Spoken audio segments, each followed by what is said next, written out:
ہم یہ دیکھتے ہیں ہمارے پاس تو دوسری صدی ہجری سے اگر ہم، بلکہ آپ نے تو اس سے پہلے ہی اپنی کتاب میں جو تصوف کی ابتدائی بلکہ اہل صحابہ سے آپ نے، اب ہم جب دیکھتے ہیں مسلمان کی تاریخ میں اس پہ بہت کام ہوا ہے، تصوف کی ہر پہلو پہ صوفیاء نے کتابیں لکھی، مخالفین نے، مستشرقین نے، ناقدین تصوف نے، تو ان سب کے ہوتے ہوئے آپ کو ایک نئی کتاب اس موضوع پہ لکھنے کی کیا ضرورت پیش آئی؟ آپ کی کتاب میں بھی کچھ غیر اسلامی چیز ہے۔ ایک اور چیز ہے نا سر، جیسے میں نے شروع میں بتایا کہ ہمارے لیے تو آپ فقہ سے بھی آپ کا تعلق ہے، فقہ جدید قانونی سارے نظام ان سے آپ خود ایک بیرسٹر، اور اس کے ساتھ ساتھ جو ہے وہ تصوف کے ساتھ بھی، تو کیا یہ آپ کی اپنی شخصیت کی یہ جو جہاد ہے، اور پھر ایک طرف سے آپ سیاست سے بھی آپ کا تعلق رہا، اور معاشرے کے خدمت کہیں یا معاشرے کے لیے جو سروس فراہم کرنے کے لیے جو ادارہ سول سروس کا، اس سے بھی آپ کو، تو ان سب کے آپ کی ان تمام جہاد سے بھی ہم یہ کہہ سکتے ہیں کہ اس کا بھی کوئی اس کتاب کے اندر کوئی کیا کہتے ہیں عکس نظر آئے گا ہمیں پڑھنے والے کو۔ اچھا سر، ہم تصوف سے متعلق چند الفاظ ہم پڑھتے ہیں، ایک تو تصوف، پھر عرفان کا لفظ یوز کرتے لوگ، اور پھر اس کے ساتھ ساتھ جیسے ہم رمزیت بھی لوگ اس کے لیے لے آتے ہیں، مسٹیسزم وغیرہ، تو اس میں یہ کیا فرق ہے اگر ہم یہ ایک ہی چیز ہے سر؟ اچھا سر، ہمارے ہاں تصوف وہ یا عرفان کو ہم جب دیکھتے ہیں اس کو ایک عالمگیر روایت کے طور پر ہم دیکھتے ہیں، یعنی اسلام سے پہلے بھی، بلکہ اگر ہم سیکولر نقطۂ نظر سے اس تشریح کو مانے کہ مذاہب جو ہے وہ منظم مذاہب بعد میں وجود میں آتے ہیں، چاہے اس کو الہام کے نام پہ آپ رکھ لیں یا ویسے ہی، تو اس کے اندر ہمیں یہ نظر آتا ہے نا کہ عرفان تو اس سے پہلے بھی ہے، تو اس چیز کو لے کر بھی پھر جیسے کچھ لوگ یہ کہتے ہیں بھائی مذہب کا، دین کا، یا خاص طور پر اسلام کا، اس کا اس سے کوئی تعلق نہیں ہے، یہ وہاں سے برآمد شدہ چیز نہیں۔ تو پھر اگر ہم یہ بات کر لیتے شیخ الاسلام ابن تیمیہ اور ان کے نام پہ آج جو لوگ موجود ہیں سلفی حضرت، ان کے نزدیک تو بالکل وہ تصوف پہ ایسا لگتا ہے تلوار چلا۔ اگر ہم ادھر آتے ہیں یعنی بر صغیر میں جو حنفی روایت، تو یہاں پر ہمارے پاس جو دیوبندیوں کا تصوف کا کانسیپٹ اور بریلویوں کا مختلف بالکل ہے، کوئی شک نہیں ہے۔ آپ کا پڑھتے ہوئے ہمیں تو یوں لگا جیسے آپ کا رجحان جو ہے وہ دیوبندی یا ابن تیمیہ کس طرف رجحان ہے، تو اس کی کیا وجہ ہے؟ لیکن سر آپ جیسے آپ حضرات گرامی قدر یا جنہوں نے بھی تصوف کی اصلاح یا اس کی بات کی، ہمارے یہاں اگر بر صغیر میں خاص طور پر دیکھتے ہیں تو اس کی کیا وجہ ہے کہ آپ، ہمیں ایسا لگتا ہے نا جو آپ لوگ جس تصوف کے جن پہلوؤں پہ تنقید، ابھی ہم اس کے فلسفیانہ پہلو پہ نہیں جا رہے، یہ جو رسم رواج اور اس والی پہ، تو اس کے اندر وہ جو ہمارے ہاں سواد اعظم ہے یا بریلوی طبقے کا جو تصور ہے، ہمیں یوں لگتا ہے کہ اس پہ ٹارگٹ ہے یا اس کو نقد کا ذریعہ بنایا جا رہا ہے۔ ایسا ہی ٹھیک ہے یہ بات، آپ نے بھی اپنے اس کتاب میں بھی اور اجتہاد میں بھی آپ نے علامہ اقبال کو بہت اہمیت دی۔ اچھا، ہم علامہ اقبال کو دیکھتے تو ادھر آپ کو متضاد خیال مل رہا ہے نا، یعنی وہی اقبال جو تصوف، تمدن، شریعت، کلام، بتان عجم کے پجاری تمام نکل کر خانقاہوں سے ادا کر فلان، وہ جنہوں نے کیا پھر ہم کو مار رہے۔ تو ایک طرف وہ اس طرح، دوسری طرف وہ ہم جب خطبات میں دیکھتے تو سارے مذہبی تجربہ اور فلانا اس سب کے وہ فلسفیانہ تصوف کو ہی وہ لیتے ہیں۔ ایک خط میں وہ لکھتے ہیں کہ تصوف جب مواد طبیعتی مشاغافیوں میں جائے تو پھر وہ جو 7واں خطبہ ہے اسی خطبات کیا مذہب کا امکان ہے، وہ جو خطبات اعمال، اس کے اندر پھر وہ تین کیا کہنے تھے اس کا ذکر کرتے ہیں کہ مذہب کے تین ادوار، ایک شروع والا جس کے اندر جو کہا گیا سمع و طاعت ہے، دوسرا ریشنل ذرا اس کو کیا جائے، تیسرا وہ کہتے ہیں کہ وقت آتا ہے جس کے اندر آپ کو خود اس کو اپنے اوپر تاری کر کے، تو یہ اقبال کا جو تنقید ہے تصوف پر، اور جہاں پر وہ اتنی شدید اس کے حامی، تو اس کو آپ کیسے دیکھتے ہیں؟ اچھا سر، تصوف سے متعلق ہمارے جو پولیٹیکل اسلام والے سید مودودی صاحب، پھر ڈاکٹر صاحب اسرار، سید قطبی، اس طرح کے جو لوگ، ان کا بھی ایک تھا تصوف کے اوپر ایک ان کی نقط ہے، تو اس کو آپ کیسے دیکھتے ہیں؟ اور آپ اس بات کو بھی قبول کرنے کے لیے تیار ہے کہ تصوف متوازی دین ہے، غامدی صاحب کی جو تنقید، اس میں ایک تو آپ نے شیعہ تصوف یا ان کے ہاں جو اس پہ مباحث اس کو آپ نے نظر انداز کیا ہے، سری امام العابدین امام باقر اور جعفر کا، لیکن اس کو آپ نے اپنے کوٹے میں، جی سنی کوٹے، ٹھیک ہے، ان کے دو کوٹے ہیں، جی مجھے پتا ہے، ٹھیک ہے، ایک تو یہ، اور دوسرا ادھر بھی ایک بحث ہے، یعنی عرفان کے قائل اور مخالف سے، اور ایک شدید مخالف، اور ان کی مخالفت ابن تیمیہ کی طرف کی، اس سے بھی آگے چڑھ دل کو اس کو بھی ذرا، تو جو ہمارے ہاں ریشنلسٹ لوگ ہیں، اور پھر خاص طور پر ہم اپنے بر صغیر میں بھی ایک روایت دیکھتے جو سر سید سے چلی ہے، ٹھیک ہے، ہمارے جوہر صاحب تو آقا سر سید کے ذرا طنز فرماتے ہیں، لیکن ہم تو اس لائن کے لوگ، علامہ پرویز صاحب اسی کے آخر میں آتے ہیں، تو یہ بھی شدید، یہ جو طبقہ ہے یہ بھی تو تصوف کے بہت، لیکن جس کو آپ فلسفیانہ تصوف کہتے ہیں، تو اگر آپ ہمارے دیکھنے والوں کو یا خود مجھے یہ تھوڑا سا مختصر بتانا کہ فلسفیانہ تصوف کیا ہے، اور جو تصوف جس کو آپ غلط نہیں سمجھتے وہ کیا ہے، روایتی تصوف۔ لیکن سر اس کی پھر مسلمان صوفیاء کو شیخ اکبر سے بات بہت زیادہ اس کا رواج ہو گیا فلسفیانہ تصوف، تو ضرورت کیا تھی؟ اس لیے یہ لوگ بیٹھے ہوئے ان کو خیال آیا چلو یہ چیز، اب آپ کے اسی 112 پر صوفیاء جو ہے وہ عقل کو اللہ کی معرفت کے لیے ضروری نہیں سمجھتے تھے، آپ اس کو نقد فرما رہے ہیں، تو آپ یہ سمجھتے کہ اللہ کی معرفت عقل کافی ہے۔ دیکھیے، کیا آپ اگر مثال اصول فقہ پہ کوئی کام کریں گے انشاءاللہ، آگے آپ نے اور اشتہاد پہ تو کیا، لیکن اس کو مزید فقہ وغیرہ پہ جو مباحث ہمارے ہاں، تو کیا وہاں پر آپ اس طرح کی ہیڈنگ باندھیں گے کہ فقہ میں غیر اسلامی نظر؟ میں بالکل باندھوں، لیکن آپ نے اس کے اندر امام جعفر صادق کا وہ پیش کیا ہے کہ آیات کے 4 معنی، ٹھیک ہے، ظاہری، اشاراتی، لطیفاتی، حقیقی۔ سلام اور آداب، امید ہے آپ سب دوست احباب خیریت سے ہوں گے۔ آج میں بہت ہی اہم موضوع پر انتہائی ایک اہم شخصیت کے ساتھ آپ کی خدمت میں حاضر ہوا ہوں۔ میری بہت خواہش تھی کہ میں کسی ایسی ہستی کے ساتھ کچھ پوڈ کاسٹ کروں مختلف موضوعات پر جو بیک وقت فقیہ بھی ہو، متکلم بھی، اور اس کے ساتھ ساتھ تصوف سے بھی تعلق ہو، اور پھر جدید جو پورا قانونی نظام، سیکولر لاس، ان سے بھی پوری آگاہی رکھتا ہو، اور علامہ اقبال نے اپنے خطبات میں جس قسم کی شخصیات کا ذکر کیا تھا خطبہ اجتہاد میں، تو آج ہم ایک ایسی ہستی کے ساتھ موجود ہیں۔ تو میں انشاءاللہ کوشش کروں گا کہ کم سے کم 8 سے 10 پروگرام تو ریکارڈ کروں، آپ کے سامنے لاؤں وقتاً فوقتاً۔ ابھی بیرسٹر صاحب کی بالکل نئی ایک کتاب آئی تھی، حدیث دل، اور اس سے پہلے ماشاءاللہ سے کتاب الاخلاق، اس سے پہلے مقامات، اور پھر یہ اجتہاد جو کہ بہت ضخیم کتاب، اس کے ساتھ ساتھ احوال 2 جلدوں میں تصوف کے اوپر، اور اس کے علاوہ کچھ مزید آپ کی کتابیں ہیں۔ تو میری خواہش یہ تھی کہ میں ہر کتاب پہ ایک کم سے کم گھنٹہ 2 گھنٹے کی گفتگو کروں، تو دیکھتے ہیں انشاءاللہ کہ کتنی ہماری بات کہاں تک ہوتی ہے۔ تو سر بہت شکریہ، آپ نے مجھے ٹائم دیا اور بہت عزت افزائی کی۔ تو میں آپ کی اس کتاب پر اور تصوف اور اس سے متعلق کچھ گفتگو کرنا چاہوں گا، لیکن اس سے پہلے امام مالک کی طرف ایک قول منسوب ہے، میں وہاں سے گفتگو شروع کرتا ہوں کہ من تصوف ولم يتفقه فقد تزندق ومن تفقه ولم يتصوف فقد تفسق ومن جمع بینہما فقد تحقق۔ تو میں جب بھی یہ پڑھتا ہوں مجھے آپ کی تصویر خاص طور پر ذہن میں آتی ہے، تو تھوڑے سے اس قول کی وضاحت سے ہم اپنی گفتگو شروع کرنا چاہتا ہوں میں۔ بسم اللہ الرحمن الرحیم، رب اشرح لی صدری ویسر لی امری، اللہم صلی علی محمد وعلی آل محمد وبارک وسلم۔ امام مالک ہماری دینی روایت کے، خاص طور پہ مدنی روایت کے امام ہیں، بہت نفیس و طبع ہے، علم میں بھی، اپنے اعمال میں بھی، معاملات میں بھی۔ ان کا جو قول یہ بتا رہا ہے کہ ہمیں سوچ و بچار، فقہ کو اور تزکیہ و احسان، پاکیزگی کو ملا کے چلنا چاہیے۔ اگر صرف فقہ آ جائے گی، سوچ و بچار آئے گی اور فکر کی پاکیزگی نہیں ہوگی دل کی، تو مسائل پیدا ہو جائیں گے، زندگا ہوگا۔ اور اگر صرف تصوف کے نام پہ آپ رسوم و رواج کر لیتے ہیں اور آپ فکر سے کام نہیں لیتے یا شریعت سے کام نہیں لیتے، تو وہ پھر فسق ہوگا، اور وہ کمال کا آدمی ہے، وہ محقق بن جائے گا جو دونوں کا رہے گا۔ سادہ لفظوں میں اب ہم یہ کہتے ہیں کہ شریعت اور طریقت کو ساتھ رہنا چاہیے، دونوں کو الگ نہیں ہونا چاہیے۔ اگر اس کی بنیاد لیں تو میں کہوں گا کہ شرع اس کی بنیاد ہوگی، دیٹ مین قرآن و حدیث جو ہے وہ بنیاد ہوگا۔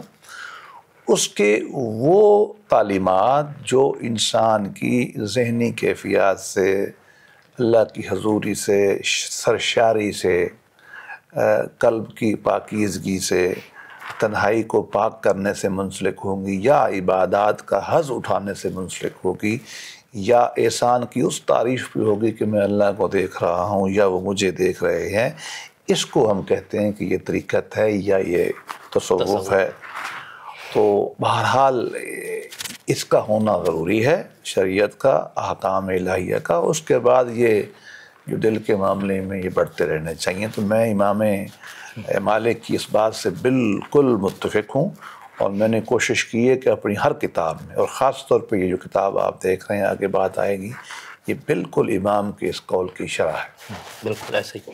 لیکن سر ابھی جیسے ماشاءاللہ آپ نے بہت زبردست طریقے سے اور اختصار سے اس قول کو واضح کیا، تو ہم یہ دیکھتے ہیں ہمارے پاس تو دوسری صدی ہجری سے، اگر ہم، بلکہ آپ نے تو اس سے پہلے ہی تو اپنی کتاب میں جو تصوف کی ابتدائی، بلکہ عہد صحابہ سے آپ نے، اب ہم جب دیکھتے ہیں مسلمانوں کی تاریخ میں اس سے بہت کام ہوا ہے، تصوف کے ہر پہلو پہ صوفیاء نے کتابیں لکھی، مخالفین نے، مستشرقین نے، ناقدین تصوف نے، تو ان سب کے ہوتے ہوئے آپ کو ایک نئی کتاب اس موضوع پہ لکھنے کی کیا ضرورت پیش آئی؟ آپ نے ذکر کیا علامہ اقبال کا۔ میں جب نوجوان تھا تو سالزر ایک مذہبی گھرانے کے ہم لوگ ہیں، مدرسے سے پڑھے اور والدین بھی مذہبی تھے، اور پھر جب دیکھا کہ دین کی حالت دنیا میں ٹھیک نہیں ہے، تو ہم سب ایک عمر سے گزرتے ہیں کہ اصلاح ہونی چاہیے اور انقلاب آنا چاہیے اور کوشش ہونی چاہیے۔ اس جدوجہد میں جب میں آگے بڑھتا گیا، مختلف تحریکوں کا میں نے مطالعہ کیا، تو آخر میں اس نتیجے پہ پہنچا کہ اقبال ٹھیک کہتے ہیں کہ ہمیں اپنی روایت کو دوبارہ چھانٹ پھٹک کے، جو چیزیں دائیں بائیں سے آئیں گی ان کو ہٹا کے، اپنی اصل قرآن و حدیث کی روایت کو عہد حاضر کے ساتھ جوڑنا چاہیے۔ اس کے اوپر وہ میری کتاب ہے اجتہاد، جس میں نے یہ تھیسس ڈیولپ کیا، اور اس کے درمیان مجھے معلوم ہوا کہ ہمارے ہاں 2 بڑی روایات ہیں جنہوں نے ہمیں پکڑا ہوا ہے، پوری قوم کو جکڑا ہوا ہے یا ان کو ساتھ رکھا ہوا ہے اچھے معنوں میں۔ ایک روایت فقہ کی ہے جس کے آپ مظاہر مدارس بھی دیکھتے ہیں، آپ مفتیان بھی دیکھتے ہیں، اور صبح و شام نماز اٹھنا بیٹھنا میں مسائل وہاں سے ملتے ہیں. اور دوسری روایت تصوف کی ہے، کسی نہ کسی شکل میں ہمارے ہاں پائی جاتی ہے. اللہ والے ہوں، مدرس ہوں، ان کے خانقاہیں ہوں، ان کا بگاڑ ہو یا ان کا سنوار ہو، آپ کو ملتا ہے. میں نے پھر یہ فیصلہ کیا کہ پہلے ذرا تصوف پہ کام کر لیتے ہیں. اس کا پس منظر جو یہ تھا، اور یہ کتاب میں بھی نظر آتا ہے، کہ پہلے ایک پیرامیٹر بنا لیے جائیں کہ ہمارا مطلوب ہے کیا. اس لیے میں نے یہ طے کیا اس کتاب میں کہ پہلے تو ہم قرآن مجید سے لے لیتے ہیں کہ قرآن مجید کیسا انسان چاہتا ہے، پھر احادیث کو، سنت کو دیکھ لیتے ہیں کیسا انسان چاہتا ہے. ایک معیار بن جائے، ایک بیرومیٹر بن جائے، ایک تھرمومیٹر بن جائے. اس کے بعد جو ہے تصوف کی ساری باتیں اس کی روشنی میں دیکھی جائیں، جو اس کے مطابق آئے میری تفہیم میں اس کو رکھ لیا جائے، جو اس کے مطابق نہ اس کو چھوڑ دیا جائے. ہاں یقیناً تعبیرات مختلف ہوں گی بعض معاملات میں، جہاں تعبیرات کا اختلاف ہو وہاں دونوں کو لکھ دیا جائے. مثلاً شیخ الاکبر کی اگر ایک رائے آئی ہے ابن عربی رحمۃ اللہ علیہ کی، تو ساتھ شیخ الاسلام ابن تیمیہ کی رائے بھی آ جائے، ہم لوگ اس کو دیکھ لیں. جو امہات الکتب ہیں تصوف کی، ان کا آپ نے بہت زبردست تعارف بھی دیا جی آخر میں، ہاں، مختصار کے ساتھ. وہ ان کے ہوتے ہوئے سوال یہ 5 بڑی شمار ہوتی ہیں. رسالہ قشیریہ، بلکہ سب سے پہلے زمانے لحاظ سے ابو سراج نستوسی کی کتاب اللمع، اس کے بعد آپ دیکھ لیں رسالہ قشیریہ، قوت القلوب، عوارف المعارف، نہیں بلکہ کشف المحجوب، اور آخر میں عوارف المعارف. 2 صدی کا فرق ہے. یہ ہماری امہات الکتب ہیں، اس میں اتفاق ہے. باقی ایکسپرٹس بکس ہیں، اسپیشلسٹ بکس ہیں. اصل یہ ہے ان میں کم و بیش وہ تمام موضوعات ہیں جو ان میں ہیں، لیکن بہت سارے موضوعات ہیں جو اس کتاب میں ان میں نہیں ہیں. صحیح. مثلا یہ جو پیرامیٹر بنانا ہے نا کہ قرآن و سنت میں یہ انسان بنتا ہے اور تصوف تک کہ وہی انسان بنائے، یہ وہاں ایسا نہیں ہے. اچھا، بہت سارے معاملات کو وہ جلدی سے نپیٹ کے چلے جاتے ہیں، بات کی ایک لائن میں اور آگے چلے گئے، زیادہ تفصیل میں نہیں جاتے. اچھا، دوسرا بعض معاملات میں وہ بہت سارے لوگوں کے اقوال کو اکٹھا نہیں کرتے، کچھ کو کرتے ہیں کہیں نہیں کرتے. میں چاہتا تھا نہیں، تمام کی آراء اپنے سامنے آ جائیں. کچھ مباحث ایسے ہیں جو ان کتابوں میں زیادہ نہیں ہیں، وہ اسپیشلسٹ کتابوں میں ہیں. صحیح. مثلا خواب ہے، خواب کی ہمارے تصور میں بڑی اہمیت ہے، لیکن ہماری امہات میں ان پہ نہ ہونے کے بڑے بحث ہے. اچھا، جو ارتقاء ہے تصوف کا کہ پہلی صدی میں کیا ہوا، قرآن مجید سے کون کون سی آیات ہیں جن سے صوفی استنباط کرتے ہیں، کون سی احادیث ہیں جن سے صوفی اپنا راستہ منتخب کرتے ہیں، صحابہ کرام اہل بیت رضوان اللہ اجمعین کی کون کون سی صفات، یا ان میں سے کون کون سے بزرگان تھے جن میں یہ ٹینڈنسیز تھی، رجحانات تھے، یا پہلی صدی میں ہمارے بزرگوں نے کیا کیا دوسری. یہ اور کتابوں میں نہیں ہے. صحیح. ایک اور چیز بھی اور کتابوں میں نہیں ہے کہ تصوف کا ارتقاء کیسے ہوا، کہ کسی بزرگ نے یہ نہیں لکھا امہات کی کتب میں سے. صحیح. میں نے کوشش کی ہے کہ پہلی صدی میں کون کون سی فکری تصوف کی چیزیں آئیں، دوسری صدی میں کون کون سی آئیں، تیسری میں کون سی آئی، چوتھی میں کون سی آئیں. یہ 4 صدی سے آگے میں عملاً نہیں بڑھا. کچھ ڈیبیٹ آئی ہیں لیکن میں اس کو کلاسیکل تصوف کہتا ہوں.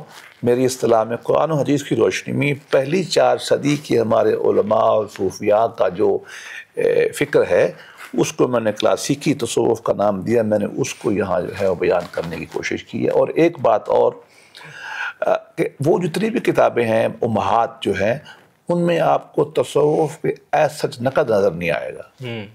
کسی ایک خاص پہ تو کر لیں گے، شطحات ہے تو ان میں کر لیں گے تھوڑا بہت، لیکن میں نے چونکہ اب عرصہ بہت گزر گیا، آخری کتاب 13ویں صدی میں آئی تھی، عوارف المعارف، بڑی کتاب. اس کے بعد کوئی علمی بڑی کتاب نہیں ہے جس کو ہم کہہ سکیں نمائندہ کتاب. تخصص والی کتب آئی ہیں ہمارے یہاں. صحیح. تو اس کے بعد کا جو موضوعات ہیں یا جو بگاڑ پیدا ہوا ہے، اور خاص طور پہ سلاسل کے بعد جو نظام بنا ہے، یہ امہات میں نہیں ہے. ان کو پھر لانا، ان کی تنقید کرنا اور پھر ایک چیپٹر میں آپ دیکھیں گے آخر میں تو میں نے بالکل ایک میتھمیٹیکل انداز میں کہ یہ ان کی خوبیاں ہیں، یہ ان کی خامیاں ہیں، اور ان کی اصلاح کی ضرورت ہے۔ ایک چیز اور ہے اس میں جو آخر میں، وہ ہے ایک چیپٹر لذت آشنائی۔ وہ ایک عجیب سی بات ہے، وہ اصل میں ایک اچھے صوفی کی جو شرع اور فقہ کو، جیسے آپ نے بات شروع کی، جو ملاتا ہے شریعت کو، طریقت کو، معرفت کو، جو چیزیں بھی اصطلاحات ہم آگے آئیں گی، اگر یہ کچھ حد تک اس میں کمال پیدا کر لے تو اس کی ذہنی کیفیت کیا ہوتی ہے، وہ کن سٹیٹ آف مائنڈ میں رہتا ہے، اس میں کتنا استغنا ہوتا ہے، اس میں کتنی مستی ہوتی ہے، کتنی اس میں سرشاری ہوتی ہے، کتنی رضا ہوتی ہے، اس کے دکھ کیا ہیں، اس کی خوشیاں کیا ہیں۔ وہ بالکل ایک کہہ لیں کہ ایک جذباتی اور فکری اور ایک روحانی قسم کی جو اس کی مائنڈ سیٹ ہے نا، پیراڈائم بنتے رہتا ہے، وہ اس میں اس کا خلاصہ ہے۔ یہ میں نے کہیں نہیں دیکھا۔ صحیح، بہت اچھا۔ اچھا، ایک اور چیز ہے نا سر، جیسے میں نے شروع میں بتایا کہ ہمارے لیے تو آپ فقہ سے بھی آپ کا تعلق ہے، فقیہ، جدید قانونی سارے نظام، ان سے آپ خود ایک بیرسٹر، اور اس کے ساتھ ساتھ جو ہے وہ تصوف کے ساتھ بھی۔ تو کیا یہ آپ کی اپنی شخصیت کی یہ جو جہاد ہیں، اور پھر ایک طرف سے آپ سیاست سے بھی آپ کا تعلق رہا، اور معاشرت کے خدمت کا ہے یا معاشرے کے لیے جو سروس فراہم کرنے کے لیے جو ادارہ سول سروس کا، اس سے بھی آپ کو، تو ان سب کے آپ کی ان تمام جہاد سے بھی ہم یہ کہہ سکتے ہیں کہ اس کا بھی کوئی اس کتاب کے اندر کوئی کیا کہنا چاہیے عکس نظر آئے گا ہمیں پڑھنے والے کو، کیونکہ ہمارے عام طور پہ جنہوں نے کتابیں شروع میں لکھی، اب بھی جو اس طرح لکھتے ہیں نا، وہ ان کا ایک ہی پہلو ان کا ہوتا ہے، مہارت کا، تخصص کا، تو آپ کا مجھے لگتا ہے کہ اس سے ڈیفرنٹ ہے۔ یہ بڑی اہم بات ہے۔ اصل میں جب ایک آپ مضمون پڑھتے ہیں نا، تو آپ سمجھ سکتے ہیں کہ دنیا کو دیکھنے کی ایک آنکھ آپ کی کھل جاتی ہے۔ دوسرا، جو آپ سبجیکٹ ڈسپلن پڑھتے ہیں نا، موضوع پڑھتے ہیں، تو آپ کی ایک اور آنکھ کھل جاتی ہے۔ فقہ جو ہے وہ انسان کو ضابطوں کے حوالے سے دیکھتی ہے، باندھ کے رکھتی ہے، یہ ناجائز ہے اور یہ جائز ہے، اتنی وہ سختی کرتی ہے، اس کی ضرورت ہے، اس سے میں آگے آپ سے بات کروں گا۔ فقہ ہونا بھی ایسے چاہیے، لیکن مزاج میں تحکم، جائز ناجائز کا تصور پیدا ہوتا ہے۔ جو آدمی تصوف کی طرف ہوگا وہ ابسٹریکٹس میں جائے گا، تدریجات میں، تجریدی سا ذہن ہوگا اس کا، لمبے سٹروکس میں جائے گا، وہ پیشنس میں آئے گا، جذبات میں آئے گا، فقہ عقل سے ڈیل کرے گی۔ تو یہ دو موضوعات پڑھنے کا فائدہ یہ ہوگا کہ آپ عقل کی چیزوں کو بھی ایڈریس کریں گے اور آپ جذبات کو بھی کریں گے، اس کا آپ کو اظہار نظر آئے گا۔ آپ کو اسٹیٹمنٹ جو بھی ملیں گی نا، وہ کلیئر ملیں گی اور متعین ملیں گی، کوئی آپ کو ایمبیگوس اسٹیٹمنٹ نہیں ملے گی۔ یہ قانون کا اثر ہے، اس سے فائدہ ہے کہ باتیں آپ کو آسان ہو جائیں گی۔ قانون چیزوں کو سسٹمیٹائز کرتا ہے، الف سے شروع ہوتا ہے، بے سے ڈے، آپ اس کو ترتیب یہی نظر آئے گی۔ آپ کے پچھلے پوسٹ کارڈ میں میرا خیال میں وہ ایک دوست نے کہا بھی تھا، میں نے دیکھا کہ سسٹمیٹک پروگریشن ہے، یہ لا کا کمال ہے۔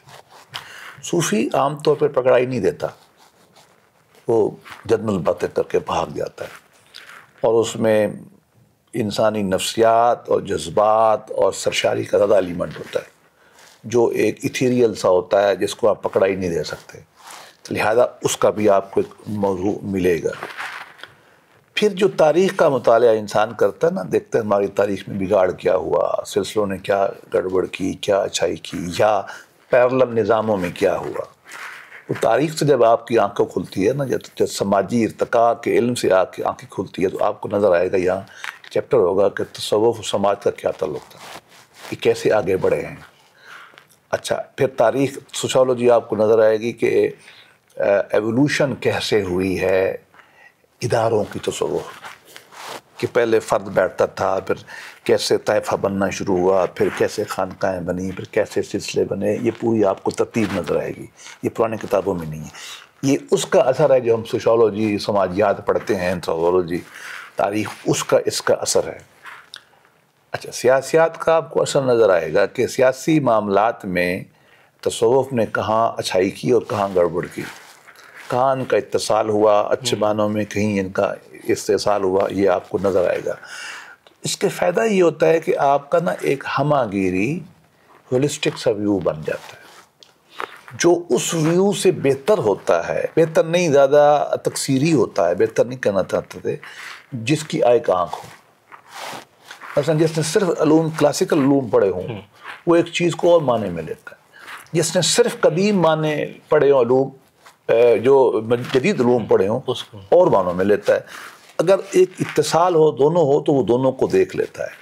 تو اس کا مجھے یہ فائدہ ہے کہ چونکہ میں نے کئی جگہ ہاتھ مارا ہے یا مارتا رہتا ہوں، اس وجہ سے اس کو آپ کو وہ ایک طرح کی کمپریہنسو نظر آئے گی.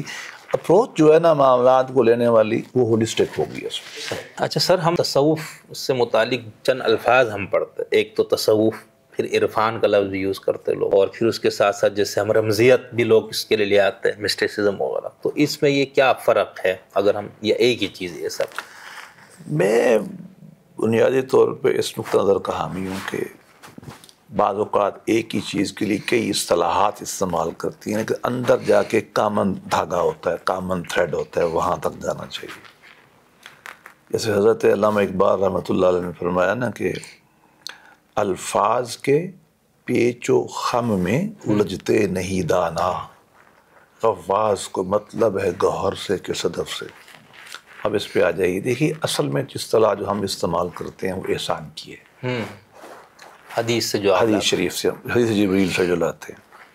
پھر قرآن مجید میں ایک اصطلاح استعمال ہوئی تزکیہ و احسان کی، تزکیہ کی، یزکیہم ویعلمہ الکتاب، دونوں وہ بھی ہم استعمال کرتے ہیں. اب جب وقت آگے بڑھا، اسپیشلائزیشن شروع ہوئی، تو قرآن مجید کے علم کو تفسیر کہنے لگا ہے، جو عقلی تعبیرات کو علم کلام کہنے لگے، اور جو حدیث کے اوپر جو تحقیق تھی وہ علم حدیث کہلانے لگا، علم القرآن کہلانے لگا. اسی طریقے سے جو اسلام کی انر ڈائمنشنز تھیں، اندرونی باطنی کیفیات تھی، تعلق باللہ و حضوری کی کیفیات تھی، اس کو تصوف کا صفائی سے، اگرچہ میں نے اس کتاب میں 100-200 معنی لکھا ہے اس کا، لیکن موٹا موٹا یہاں سے شروع ہو. ہمارے خاص طور پہ جو سنی روایت ہے اس نے لفظ تصوف کو زیادہ استعمال کیا، اور جو ہماری جو شیعہ روایت تھی مسلمانوں کی، اس نے اس کو عرفان کے معنی میں لیا. غالباً تصوف کا نتیجہ جو نکلتا ہے وہ عرفان ہے. اچھا صاحب ظاہر ہے نا، آپ عبادات کے، قربت کی، حضوری کی کیفیت سے جب گزرتے ہیں تو آخر میں آپ کو اللہ کی رات کا عرفان ہوتا ہے، تو وہ اسی کا ایک طرح سے ہی حصہ بھی ہے. رمزیت کے دونوں پہلو ہیں.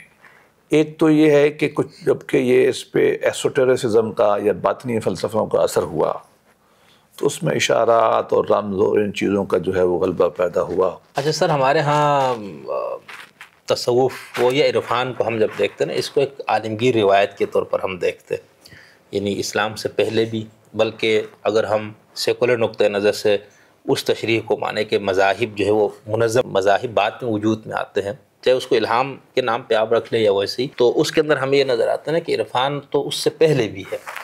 تو اس چیز کو لے کر بھی پھر جیسے کچھ لوگ یہ کہتے ہیں بھائی مذہب کا، دین کا، یا خاص طور پر اسلام کا، اس سے کوئی تعلق نہیں ہے، یہ وہاں سے برآمد شدہ چیز ہے. دیکھیے یہ ڈیپینڈ کرتا ہے کہ آپ کیا لیتے ہیں، کیسے لیتے ہیں اس چیز کو. جو آپ نے گفتگو کی اس کے دو پہلو ہیں.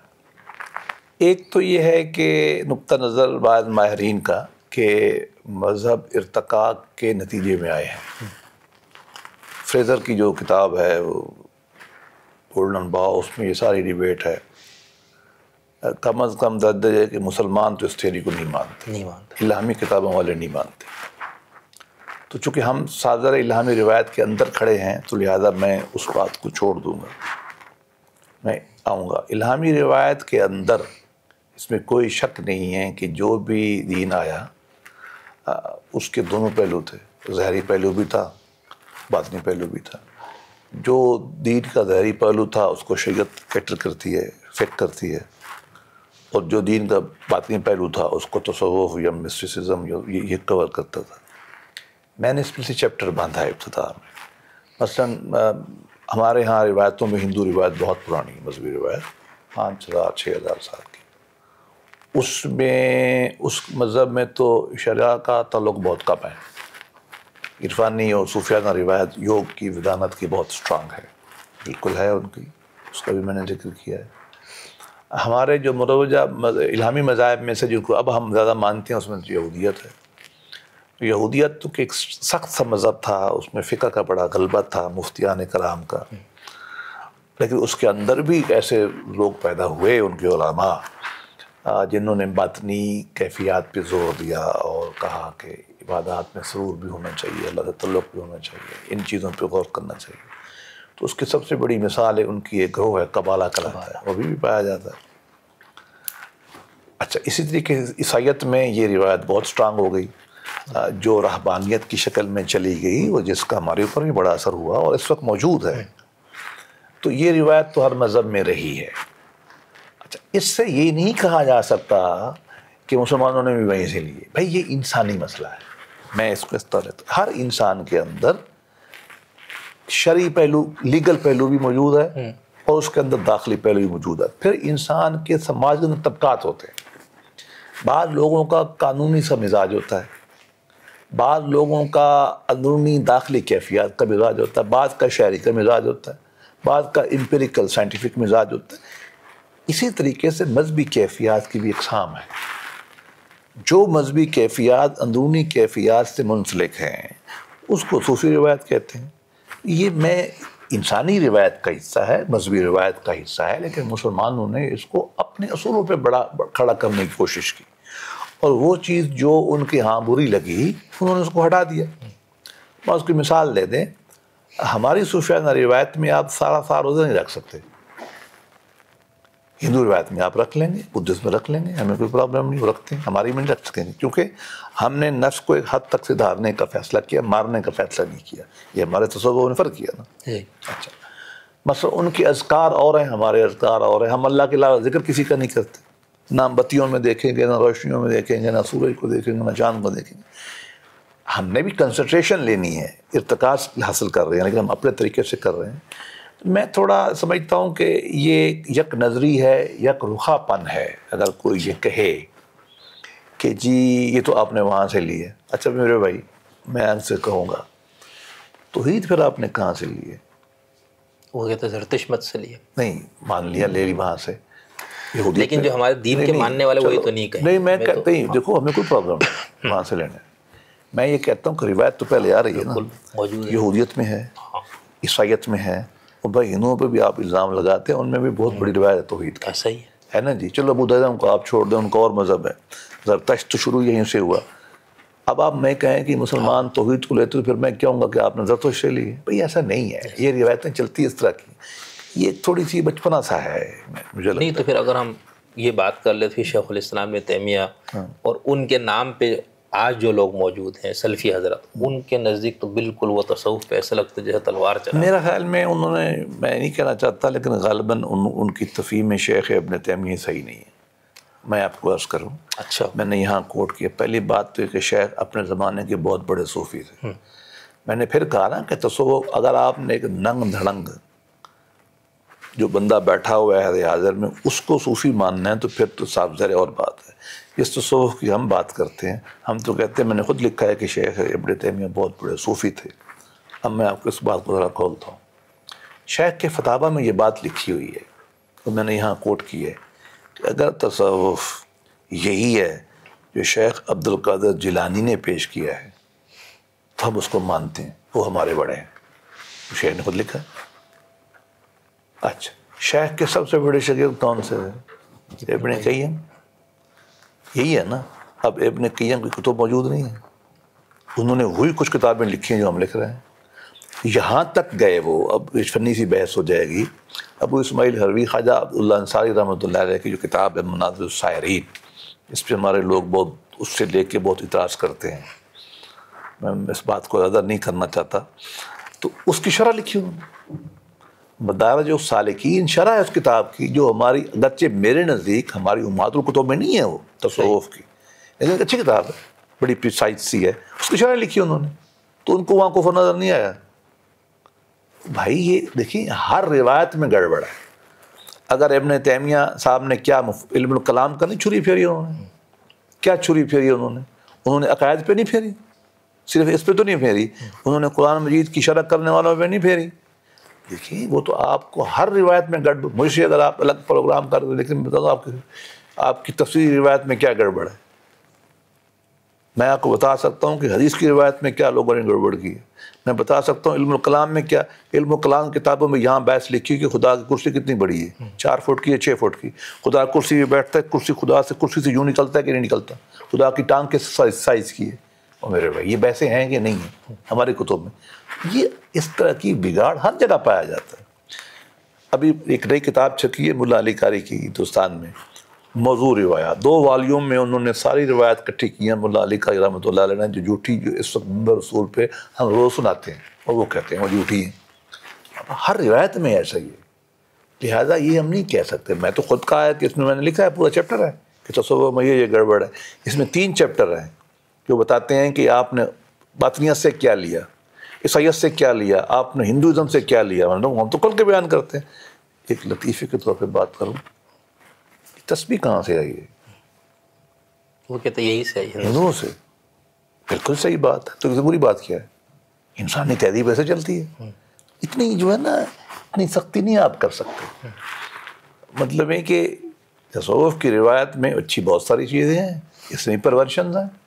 آج کل جو کچھ چل رہا ہے ہم تو اس کو نہیں مانتے، یہ جو اس وقت کی پیری مریدی کی شکل اختیار کی ہوئی ہے ہم تو اس کو انسانی غلامی کی بدترین شکل سمجھتے ہیں۔ لیکن اگر کوئی استاد بیٹھا ہے، ابن تیمیہ پڑھا رہے ہیں، ابن قیم پڑھا رہے ہیں، علامہ ابن جوزی پڑھا رہے ہیں، عبدالقادر جیلانی پڑھا رہے ہیں، تو بسم اللہ وہ استاد بھی ہیں، شیخ بھی ہیں، ہمیں کیا پرابلم ہے ان سے؟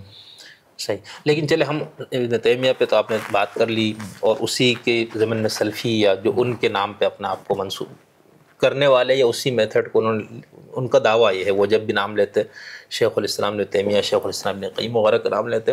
اچھا، اگر ہم ادھر آتے ہیں یعنی بر صغیر میں جو حنفی روایت، تو یہاں پر بھی دیکھیں نا ہمارے پاس جو دیوبندیوں کا تصوف کا کانسیپٹ اور بریلیوں کا مختلف ہے، اس میں مختلف بالکل ہے، کوئی شک نہیں ہے۔ آپ کا پڑھتے ہوئے ہمیں تو یوں لگا جیسے آپ کا رجحان جو ہے وہ دیوبندی یا ابن تیمیہ کس طرف رجحان ہے، تو اس کی کیا وجہ ہے؟ دیکھیے سازر ہم ریفارمسٹ ہیں۔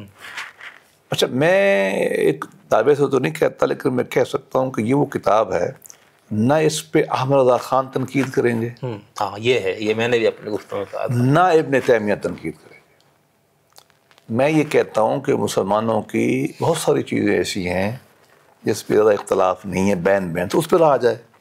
مجھے کیا ضرورت ہے نئی درفتنیاں چھوڑنے کی اور نئے فتنے پیدا کرنے کی؟ وہ علماء کر لیں، میرا تو نہیں کام نا۔ میں تو اپنے آپ کو اس مقام پہ نہیں سمجھتا کہ میں وہ کام کروں جو بالکل بارڈر پہ کھڑے ہوں اور جس پہ مسائل پیدا ہوں۔ میرا تو نقطہ نظر یہ ہے کہ اللہ اور اللہ کے نبی نے جو انسان کو ایک حضوری میں رہنے والا اور پاکیزہ ذہن اور عمل کا انسان بنانا ہے، اس کو بنانے کی کوشش کی جائے، بس میرا تو یہ نقطہ نظر ہے۔ باقی دائم ہے، ہمیں معلوم تو ہے، ہم دنیا کے لوگ ہیں، شاید بہت لوگوں سے زیادہ بہتر پتہ ہے میں دنیا کا، کیونکہ ہم وہی رہتے ہیں، لیکن ہم اس بحث میں پڑھتے نہیں۔ تعالوا الی کلمۃ سواء بیننا بینکم کا مفہوم میرے نزدیک یہی ہے، صحیح کہ یہاں عیسائیوں کے ساتھ اس کا اندر بھی یہی ہے کہ ہم وہ بات رہے معروف جو ہے، پھر چلتے کیوں ہیں۔ البتہ یہ آپ کو لطیفہ معلوم ہوگا کہ دیوبندی سارے چشتی، پتہ ہے آپ کو، محی الدین چشتی کے ماننے والے ہیں سارے۔ اچھا، لیکن لطیفہ یہ ہے کہ یہ قوالی نہیں کرتے، دوسرے چشتی جو ہے وہ قوالی کرتے ہیں، ہم کہتے ہیں یار کبھی کر لو کبھی نہ کرو۔ ایک باب ہے سما کا پورا کہ بھئی یہ اصول ہے، کر لو، میں تو خود سن لیتا ہوں، کبھی نہیں سنتا۔ اچھا، یہ میں آپ کو بتاؤں کہ یہ بھی ایک وہم سا ہے۔ میں زیادہ فنی بحثوں میں نہیں پڑھنا چاہتا، آپ لمحات دیکھ لیں حضرت شاہ ولی اللہ رحمۃ اللہ علیہ، شروع کہاں سے ہوتی ہے؟ اے اللہ جو کچھ تو نے مجھے دیا ہے نا، میں نے نفس و شیطان کی بات کیے بغیر آگے منتقل کر دیا ہے، اب اس پہ کیا آپ حکم لگائیں گے، میں اس پہ تبصرہ نہیں کرتا، میں چھوڑ رہا ہوں۔ فیروز الحرمین دیکھ لیں، فرماتے ہیں کہ میرے باپ کو روحانی تجربے میں معلوم ہوا شاہ عبد الرحیم کو کہ نماز آپ پہ معاف ہے، لیکن وہ پھر بھی پڑھتے رہے۔ بھائی حضرت مہاجر مکی رحمۃ اللہ علیہ کو پڑھ، سو مچ سو مجدد ملت، حکیم ملت، جنہوں نے اصلاح کی تصوف کی، اشرف علی تھانی رحمۃ اللہ علیہ، بڑا نام ہے، ان کی باتوں میں بھی آپ کو باتیں مل جائیں گی جو بریلوی کی کتابوں میں ملتی ہے۔ اور ادھر آپ آ جائیں، رضا احمد رضا خان جیسے پکے ٹھکے بریلوی کتابوں میں آپ کو خالص توحید مل جاتی ہے، ایسا نہیں ہے کہ انہوں نے بھی مل جاتی ہے آپ کو، یعنی توحید پہ تو ظاہر نہیں نہیں، بڑی سختی والی توحید، جی جی، بڑی سخت والی توحید، ایسا نہیں کچھ ایسی چیزیں جس کو آج کے ان کے مسئلہ تھکا، ہاں تو ایسا نہیں ہے.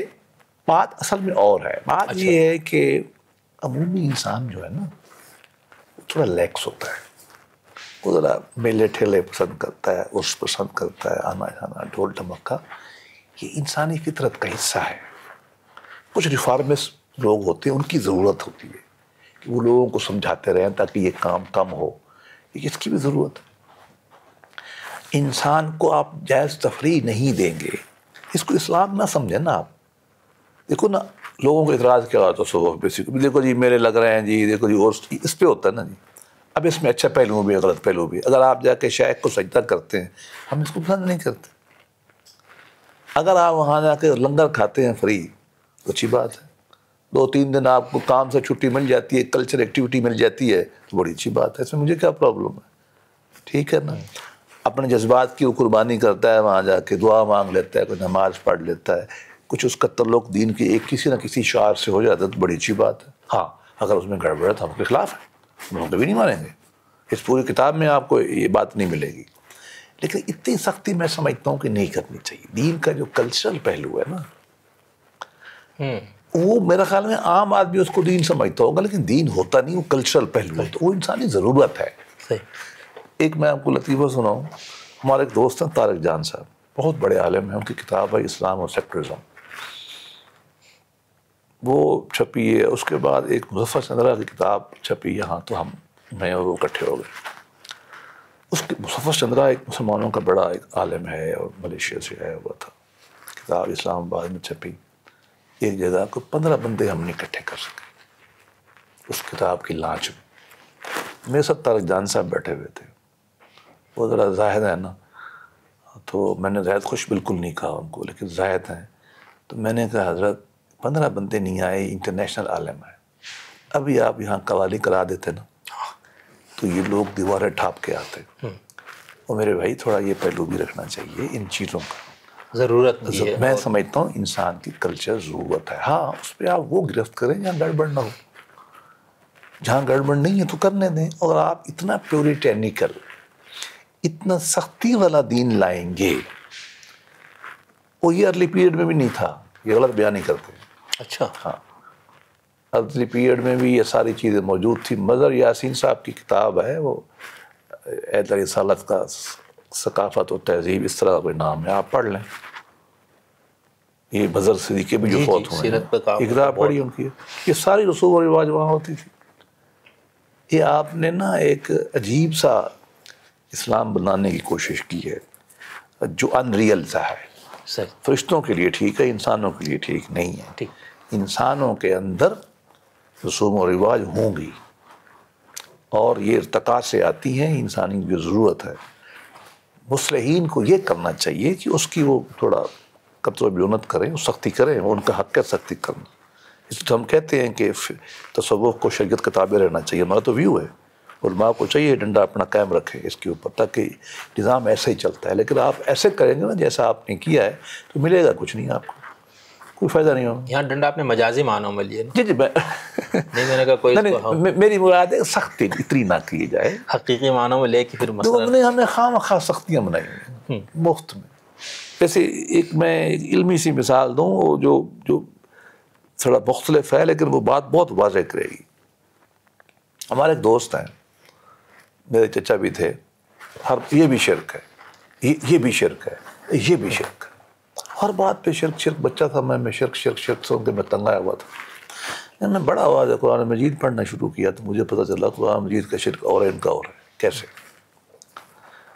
قل هو اللہ احد اللہ الصمد لم یلد ولم یولد، یہی ہے نا کہ کوئی اللہ کا بچہ نہیں.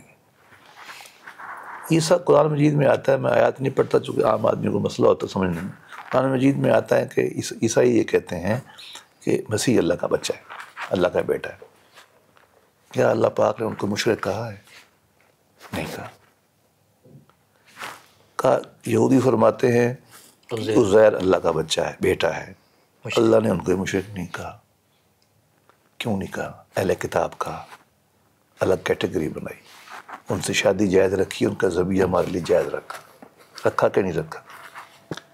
ہم نے ایسے ہی شرک کیا ہوا ہے، ہر بات پہ شرک، ہر بات پہ شرک. یہ ہم زیادتی کرتے ہیں. ایک آدمی جاتا ہے بزرگ کے مزار میں دعا مانگتا، ٹھیک ہے، اس کو ہمیں یہ ضرور سمجھانا چاہیے کہ دعا اللہ سے مانگی، ٹھیک. لیکن اگر آ کے وہاں نماز پڑھتا ہے، اللہ سے دعا مانگتا، ہم اس کو شرک کیوں کہتے ہیں؟ وہ کیسے نہیں جائے گا؟ آپ کہاں بھیجنا چاہتے ہیں اس کو؟ اگر وہ وہاں نہ جائے کہاں جائے گا؟ وہ اس کے خاصی مسائل ہیں، اس کی بیماریاں ہیں، اس کے پاس تعلیم نہیں ہے. آپ اس کے رحمت کا سلوک کریں، اس کو آنے دیں اپنے پاس، کھانا کھلائیں، بٹھائیں، اچھی بات کر کے روانہ کر دیں. اگر آپ اس کو لٹ ماریں گے، اس کو شرک کہیں گے، کیا کرے گا؟ وہ تنگ آ جائے گا. تو تھوڑا ہمیں بھی نا ایک ریویو کرنے کی ضرورت ہے، مڈل میں رہنے کی ضرورت ہے. انسان کو انسان سمجھیں اور رحمت کے دین کو غالب کریں. صحیح. لیکن ڈاکٹر صاحب، سر آپ جیسے آپ حضرات گرامی قدر یا جنہوں نے بھی تصوف کی اصلاح یا اس کی بات کی، ہمارے یہاں ہم اگر بر صغیر میں خاص طور پر دیکھتے ہیں تو اس کی کیا وجہ ہے کہ آپ، ہمیں ایسا لگتا ہے نا، جو آپ لوگ جس تصوف کی جن پہلوؤں پہ تنقید، یہ ہم اس کی فلسفیانہ پہلو پہ نہیں جا رہے، یہ جو رسم رواج اور اس والی پہ، تو اس کے اندر وہ جو ہمارے ہاں سواد اعظم ہے یا بریلوی طبقے کا جو تصور ہے نا، ہمیں یوں لگتا ہے کہ اس پہ ٹارگٹ ہے یا اس کو نقد کا ذریعہ بنایا جا رہا ہے. ایسا ہی ٹھیک ہے یہ بات؟ نہیں، لوگ یہی کرتے ہیں. میں نے تو بالکل نہیں بنایا. اس کی وجہ ہے کہ میں نے تو ابھی اس روایت کو ڈیفینڈ کیا ہے. دیکھو بریلیوں پہ کیا اعتراض ہو، عقائد کو چھوڑ دیں، وہ میرا خیال میں کوئی زیادہ مسائل نہیں ہوتے، تو کلامی مسائل ہیں. اس کی جو سماجی مینیفیسٹیشن ہو رہی ہے نا، اس پہ اعتراض ہو رہا ہے نا. میں تو اس کو بیٹا ڈیفینڈ کر رہا ہوں. میں تو کہہ رہا ہوں دوسرے طبقے سے کہ سختی نہ کرے، اس کو کلچر سمجھیں. تو جو لوگ کر رہے ہیں ان کا کیا ذہن ہے؟ مطلب وہ دیکھو خالص فقہی ذہن سے سوچتے ہیں؟ فقہی ذہن پیورٹینیکل ہے. اچھا، اس کی گنجائش ہے، وہ ان کا ہونا بھی ضروری ہے. ہاں، توازن رہے. میں تو اس بات کا حامی ہوں نا. میں نے تو کہا ابن تیمیہ اور شیخ الاسلام، ابن تیمیہ اور ابن عربی کا دونوں کا ہونا ضروری ہے. دنیا ڈائلیکٹکس سے چلتی ہے نا. ایک آدمی ایک بات پہ زور کرے گا، دوسرا دوسرے پہ زور کرے گا، پھر مل کے بات چلے گی. ہمارے دونوں کو سختی نہیں کرنی چاہیے. اگر کریں بھی تو پھر بھی اس کا جواز ہے، کوئی مسئلہ نہیں ہے. تاکہ لوگوں کو ڈرانا ہے نا، تو یہ دونوں کو مل کے چلیں گے. میں تو دیکھو تصوف کی ہم تو مڈل راستہ لیتے ہیں. ہم کہتے ہیں کہ تصوف کی جو علامات ہیں، جو آپ نے بزرگوں کے مزارات بنائے ہوئے ہیں، اگر وہ نیکی کا مرکز بنتے ہیں، لوگوں کو جوڑنے کا مرکز بنتے ہیں، تعلیم و تربیت کا مرکز بنتے ہیں، تو بسم اللہ. اور اگر آپ نے وہاں شرک کرنا ہے تو میں تو اس کو کبھی نہیں کروں گا. میں تو نہیں اس کو کہوں گا. میں نے بہت ساری خانقاہیں یہاں دیکھی، مزارات دیکھیں. آپ سینٹرل ایشیا چلے جائیں، ترکی چلے جائیں، آپ کو پتہ لوگ کیا کرتے ہیں؟ آتے ہیں بزرگ کے مزار کے گیٹ پہ بیٹھ کے دعا مانگ کے چلے جاتے ہیں. شادی ہوتی ہے، بیوی کو لے آتے ہیں دلہن کے کپڑے میں. امام بخاری، بہاؤالدین زکریا جو ہے، بہاؤالدین نقشبند، ان کے مزار کے باہر آتے ہیں. باہر ایک مولوی صاحب بیٹھے ہوتے ہیں، وہ دعا کراتے چلے جاتے ہیں. آ کے نہ قبر پہ ہاتھ لگاتے ہیں، نہ چومتے ہیں، نہ ڈانس کرتے ہیں، نہ دھمال ڈالتے ہیں. یہ تھوڑا ہندوستان کا ذرا ایک دھمال کا کلچر ہے، ہندو زیادہ پیدا ہے. لیکن یہ سارے صوفیہ عربوں میں ہیں، وہاں کچھ نہیں ہوتا. ترکمان دیکھیں، ہمارے سارے سلسلے تو خراسان سے آئے ہیں نا، افغانستان سے چشتی آئے ہیں، وہاں کچھ نہیں ہوتا. آپ کے نقشبندی جو ہیں یہ سارے کے سارے سینٹرل ایشیا سے ہو کے، ایران سے ہو کے آئے نا، وہاں کچھ نہیں ہوتا ان کے مزارات پہ. ان پہ ہمیں اعتراض کرتے ہیں، وہاں تو نہیں ہے یہ بات. شاذلی آئے ہیں عربوں سے، قادری سورورد ایران عربوں سے آئے ہیں، وہاں تو کوئی پرابلم نہیں. جہاں ہے نا، تو یہ ہمارا لوکل کلچر پرابلم زیادہ ہے. صحیح. تصوف میں پرابلم نہیں ہے، اور اس پہ اتنی سختی نہیں کرنی چاہیے. نہیں، وہ کو کلچرلی چیزیں کو کلچر سمجھ کے جی بالکل اصلاح کرنی چاہیے ان کی. لیکن ان کو اگر آپ روکیں گے نا ان چیزوں سے، تو آپ پھر لوگوں کو، اہل اسلام کو بندوق کی طرف لے جائیں گے. آپ سختی کریں گے نا، انسان ہے نا، اس کو انسان رہنے دیں. اس کی خوشی غمی ہے، اس کو لہن بھی چاہیے، اس کو میلے ٹھیلے چاہیے. یا تو آپ کمال کریں نا، آپ اپنے بنائیں. کیا کریں؟ اپنے بنائیں نا، لوگوں کو اچھے کاموں میں لگائیں، مصروف رکھیں. اچھا، لوگوں نے جلوس تو نکالنا ہی ہے، تو ان کی فطرت کا حصہ ہے. آپ ان کو اگر 12 میں لوگوں کے جلوس آپ نکالنا ہے تو اس کو مہذب کر لیں جی. اس میں وہ فضول خرچی نہ کریں. اس کو نبی پاک کی درود شریف پڑھنے کا ذریعہ بنا لیں، آپ سے جڑنے کا ذریعہ بنا لیں. وہ تو کریں گے لوگ. لوگوں نے تو اس پہ آنا ہی آنا ہے، ان کی فطرت کا حصہ ہے، ہندوستانی فطرت کا حصہ ہے، سب کانٹیننٹ کی فطرت کا حصہ ہے. آئیں گے. اب آپ کا کام ہے آپ ان کی تربیت کریں. آپ کریں، کرتے ہیں یہاں، میں بہت ساری خانقاہوں کو جانتا ہوں جو کرتے ہیں، جو نہیں کرتے. اب وہ اگر زاغ بیٹھ گئے ہیں عقابوں کے اوپر تو وہ تو نہیں کریں گے. لیکن جو کلاسیکل خانقاہیں ہیں ان کے جو عرس ہوتے ہیں سالانہ، آپ وہاں دیکھیں. مولانا روم کا عرس میں نے جا کے دیکھا ہے، سارے انگریز آتے ہیں، بیٹھے ہوتے ہیں، کلام پڑھتے ہیں، مولانا کچھ بھی نہیں ہوتے، یا ان کا اپنا رقص ہے وہ کر لیتے ہیں. اب ہم اس چیز کو دیکھ کے جو گڑبڑ ہے ہندو کلچر کے زیر اثر ہمارے پر ہوئی ہے، جو اس وقت باقی ملکوں میں نہیں ہے جہاں تصوف پیدا ہوا ہے، تو ہم اس کو تصوف کو تو برا بھلا نہیں کہہ سکتے. تو کیا وہاں ان ملکوں میں ان ملکوں کے کلچر کے اثرات آپ کو نظر آتے ہیں؟ وہ غالباً یہی وجہ ہوگی کہ وہاں نہیں کرتے. صحیح. اب دیکھیے، اب میں آپ کو بائی بستانی سے بڑا تو کوئی شیخ نہیں نا، ان کی چھوٹی سی قبر ہے، لوگ آتے ہیں قبر کے اوپر بھی بیٹھ جاتے ہیں، نیچے بھی بیٹھ جاتے ہیں. میکسیمم شیعہ سنی ہوں، میکسیمم جو لوگ آتے ہیں نا، یوں آ کے یوں ہاتھ لگا کے چلے جاتے ہیں اور پیچھے کھڑے ہو دعا مانگ لیتے ہیں. اب اس خرقانی کو بھی میں نے دیکھا ہے، ابو علی فرمدی کو دیکھا ہے. اچھا، نقش بندیوں میں جو خواجہ غجدوانی سے لے کر نیچے آتے تک بہاؤالدین ہمارے جو ہے نا سب سے بڑے امام ہیں نقش بندیوں کے، ان کی قبر کا بہت بڑا کمپلیکس ہے. ننگی سی قبر ہے، چھوٹی سی 4 دیواری ہے. کہاں پر؟ نظر نہیں، یہ اس میں ہے بخارا کے پاس. اچھا. وہ ایک بیچ پہ چڑھ کے میں نے دیکھی تھی. ہیوج مسجد ہے، ہیوج خانقاہ ہے، اور ہیوج جو ہے، لیکن قبر بڑی چھوٹی سی ہے. قبر پہ جاتا ہی کوئی نہیں. سب نقش بندی وہاں آتے ہیں، قبر پہ نہیں جاتے. وہ آتے ہیں مسجد میں نماز پڑھتے ہیں. ایک مولوی صاحب بیٹھا ہوتا ادھر، وہ بندوں کو دیکھ کے ہاتھ کھڑا کر دعا پڑھ کے گئے. وہاں یہ کلچر ہے. پھر اب لوگ آتے ہیں اندر دیکھنے کے لیے، دیکھ کے چلے جاتے ہیں. نہ انہوں نے کوئی وہاں چادر چڑھاتے ہیں، نہ وہ چومتے ہیں، نہ وہ ہاتھ لگاتے، نہیں کرتے. وہ نقش بندی جب یہاں آتے تو سارے کرتے ہیں. بھائی ایران میں جہاں پوری روایت نقش بندیوں کی، یا سنٹرل ایشیا میں جہاں سے آئے ہیں 80% شیوع وہاں ہے، وہاں تو یہ نہیں ہو رہا. کیوں نہیں ہو رہا؟ اگر نقش بندیت کے اندر یہ ہوتا تو وہاں بھی ہوتا، یہاں بھی ہوتا. مودود چشت تو افغانستان سے آئے نا، ادھر سے یہ نسل پیدا ہوئی ہے نا. وہ تو نہیں کرتے. نہ چشتی صاحب خود کراتے تھے، ٹھیک ہے، قوالی وہ کرتے تھے، باقی کام تو اب ہوتے ہیں، وہ نہیں کرتے تھے. اب اگر کسی چیز میں گڑبڑ آ گئی ہے، مجھے بتاؤ، حدیث جو ممبر پہ بیان ہوتی ہے وہ ٹھیک ہوتی ہے؟ میں کہنا نہیں چاہتا، ایک عالم دین ابھی گزرے ہیں بڑے مشہور، وہ جو حوروں کے قصے بیان کرتے تھے. میری بھی عمر گزر گئی حدیث شریف کو پڑھتے، مجھے تو کوئی حدیث نظر نہیں آئی جو لیک کے وہ بیان کرتے تھے. چل رہا ہے نا، بگاڑ ہر جگہ ہے. میں نہیں کہتا تصوف میں نہیں، بالکل ہے، اور یہ ہماری کوشش ہے کہ اس کی اصلاح ہو، لیکن اصل بات سامنے آئے. صحیح. اچھا، ایک اور جی سر، جو ہمارے ہاں یہ تو ابن تیمیہ، پھر میں نے حنفی دیوبندی بریلوی والے تناظر میں بھی، ایک اور جو آپ نے بھی اپنی اس کتاب میں بھی اور اشتہاد میں بھی آپ نے علامہ اقبال کو بہت اہمیت دی. اچھا، ہم علامہ اقبال کو دیکھتے تو ادھر آپ تو متضاد خیال مل رہے ہیں نا، یعنی وہی اقبال جو تصوف، تمدن، شریعت، کلام، بتان عجم کے پجاری تمام، نکل کر خانقاہوں سے ادا کر فلان، اور جنہوں نے کیا پھر ہم ان کو مار رہے. تو ایک طرف وہ اس طرح، دوسری طرف وہ ہم جب خطبات میں دیکھتے تو سارے مذہبی تجربہ اور فلانا اس سب کے لیے وہ فلسفیانہ تصوف کو ہی وہ لیتے. ایک خط میں وہ لکھتے ہیں کہ تصوف جب مواد الطبیعاتی مشاغافیوں میں جائے تو پھر وہ جو 7واں خطبہ ہے اسی خطبات کیا مذہب کا امکان ہے، وہ جو خطبات اقبال، اس کے اندر پھر وہ 3 کیا کہنا چاہیے اس کا ذکر کرتے ہیں کہ مذہب کے 3 ادوار.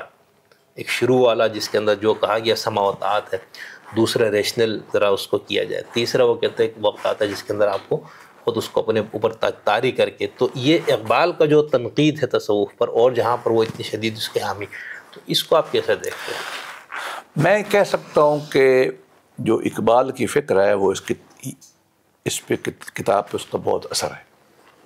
اور یہ جو آپ نے سارے شعر پڑھے سارے اس میں لکھے ہوئے، دونوں سائڈوں والے. ہم اسی طبقے سے ہیں، ہم یہ سمجھتے ہیں کہ یہ ہماری بڑی شاندار روایت تھی، لیکن اس میں کچھ گڑبڑ بھی ہو گئی. اس گڑبڑ کو ہٹایا جائے اور اس کی تنقید کر کے تجدید و احیاء کر کے اس روایت کو سامنے رکھا جائے، یہی کوشش ہے.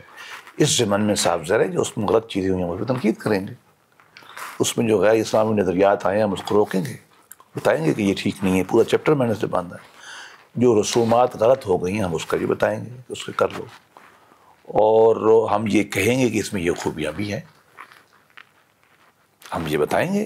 تو اس کو تضاد نہیں کہتے. اچھا. ہاں، یہ ایک چیز کے مختلف پہلوؤں میں بات کرنا کہتے ہیں اس کو.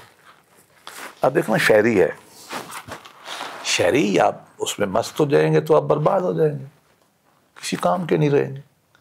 اور اگر آپ شہری بالکل چھوڑ دیں گے تو آپ حیوانی مقام پہ اتر. اب میں کہنا کیا چاہتا ہوں یہ میں جتنی ضرورت ہے تو نشائی رکھیں، ابتذال نہ پڑھیں، منیمم پڑھیں، اپنا زندگی کا کام بھی جاری رکھیں. یہ ہوتا ہے نا، ہر طرح یہی ہے. تصوف میں ہم یہی کہتے ہیں، ہم شدید تنقید کرتے ہیں. بات یہ ہے کہ میری پوری کتاب ہے مقامات، آپ دیکھیے. اب اس میں ہم نے یہی بحث کی ہے کہ مقامات میں تو بڑی گڑبڑ کر دی لوگوں نے، اس سے عمل ختم ہو گیا. آپ کا رضا کا تصور الٹا ہو گیا، اس کو سیدھا کرنا. رضا ضرورت ہے انسان کی، مسلمان کی شان ہے، انسان کی شان ہے. لیکن جب آپ گڑبڑ کریں گے تو تباہی کر دیں گے. آپ فیٹلسٹ ہو جائیں گے، ہاتھ باندھ کے بیٹھیں گے، کہیں گے اللہ کھلائے گا. وہ اللہ کو ایک صوفی نے کہا اللہ کو چھوٹے پیسے پہ تو نہ آزماؤ یار، کہ روٹی تو نہیں دے اور تھوڑے کام ہے. کسی بڑے شہر کا قول ہے. ہم یہی چاہتے ہیں کہ اس کی تنقید کی جائے، اور جیسا کہ تنقید ہم حدیث میں بھی چاہتے ہیں، ہم کلام میں بھی چاہتے ہیں. اب مجھے بتائیے علم و کلام موجودہ جو ہے وہ چل سکتا ہے عہد حاضر میں؟ اس کی بنیاد یہ تھی کہ علم دنیا حادث ہے. میں زیادہ بحث میں نہیں جاتا، یہی غلط ہو گئی. کیسا؟ اب تو دنیا حادث ہے ہی نہیں. نہیں تو اب تو وہ کہتے ہیں بگ بینگ وغیرہ کے بعد تو حادث ہونا ثابت ہو. نہیں حادث ابتدا ہے نا، اس کے بعد تو ختم ہی نہیں ہوتا. وہ تو شکلیں بدلتی ہے. وہ کبھی اس پہ الگ ہم بحث کر لیں گے.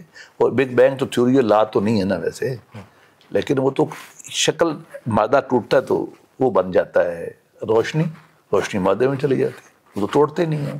آپ کی ساری بنیاد ہی گرا دی انہوں نے. اور آپ کی بنیاد کھڑی تھی علم یونان پر، اسلام تو نہیں تھا وہ. اب اس کے بھی خلاف ہے. آج آپ پڑھیے نا ابن سینا کی کتابیں، سمجھ آتی ہیں؟ سمجھ ہی نہیں آتی، ریلیونٹ ہے. ہمارا کیا تعلق ہے ان چیزوں سے جو وہاں لکھی ہوئی ہیں؟ اپنے زمانے کی کمال کی تھی. 4 عناصر تھے دنیا میں، آگ، پانی، مٹی، ہوا. یہ آ گئے تھے گریک سے، چل رہے تھے، ابھی 120 ہو گئے. ان میں سے ایک یورینیم کو انہوں نے پھاڑا ہے تو ایٹم بم بنا دیے. ہم 4 میں کھڑے ہیں. ہم سے یہی کہتے ہیں کہ 4 بھی ٹھیک تھے اس دور میں، اس دور میں کمال تھے. اب مہربانی کر کے ذرا عہد حاضر میں آ جاؤ. جب موبائل تم نیا لگاتے ہو، اسپیکر تم نیا لگاتے ہو، پراڈو تم نئی پہ بیٹھتے ہو، تھوڑی سوچ بھی نہیں کر لو. صحیح نیچے بات ہے. لیکن آپ یہ بتائیں نا علامہ اقبال والا جو مسئلہ ہے، جی وہ مذہبی تجربے کی جب بات کرتے تو اس میں صوفیانہ آپ اس پہ آ جائیں. دیکھیے جو اقبال نے اسٹیجت بیان کی ہے نا، اس کا بھی ایک جواز اس طرح موجود ہے. میں مسلمان کے طور پر جب سب سے پہلے ایکسپوز ہوتا ہوں، بچہ ہوں، مجھے کیا کہا جاتا ہے؟ اللہ ہے. ایسے سکھاتے ہیں. وہ بعد میں پتہ چلتا ہے اللہ وہاں نہیں، یہاں اس لیے کہا جاتا ہے اللہ ہے. ٹھیک ہے، ہم بچوں کو سمجھاتے ہیں نا، پھر مجھے خود ہی سمجھ آ جاتی ہے ہر جگہ موجود ہے. اب اتنا تو سمجھ آ جاتا ہے، پھر اس کی صفات کا کھلنا بہت دیر لگتی ہے. ٹھیک اس طرح دین کی پہلے تعلیمات سمجھ میں آتی ہیں، اس کی تفہیم میں بہت ٹائم لگتا ہے. اس کی تفہیم کے طے در طے ہیں. اس کے انٹرنیشنلائزیشن شروع ہو جاتی ہے، انٹرنلائزیشن شروع ہو جاتی ہے. تو اقبال چک صاحب میرے فلسفہ زبان میں بات کر رہے ہیں، وہ یہی کہہ رہے ہیں کہ دین کی تفہیم کے کئی اسٹیجز ہیں.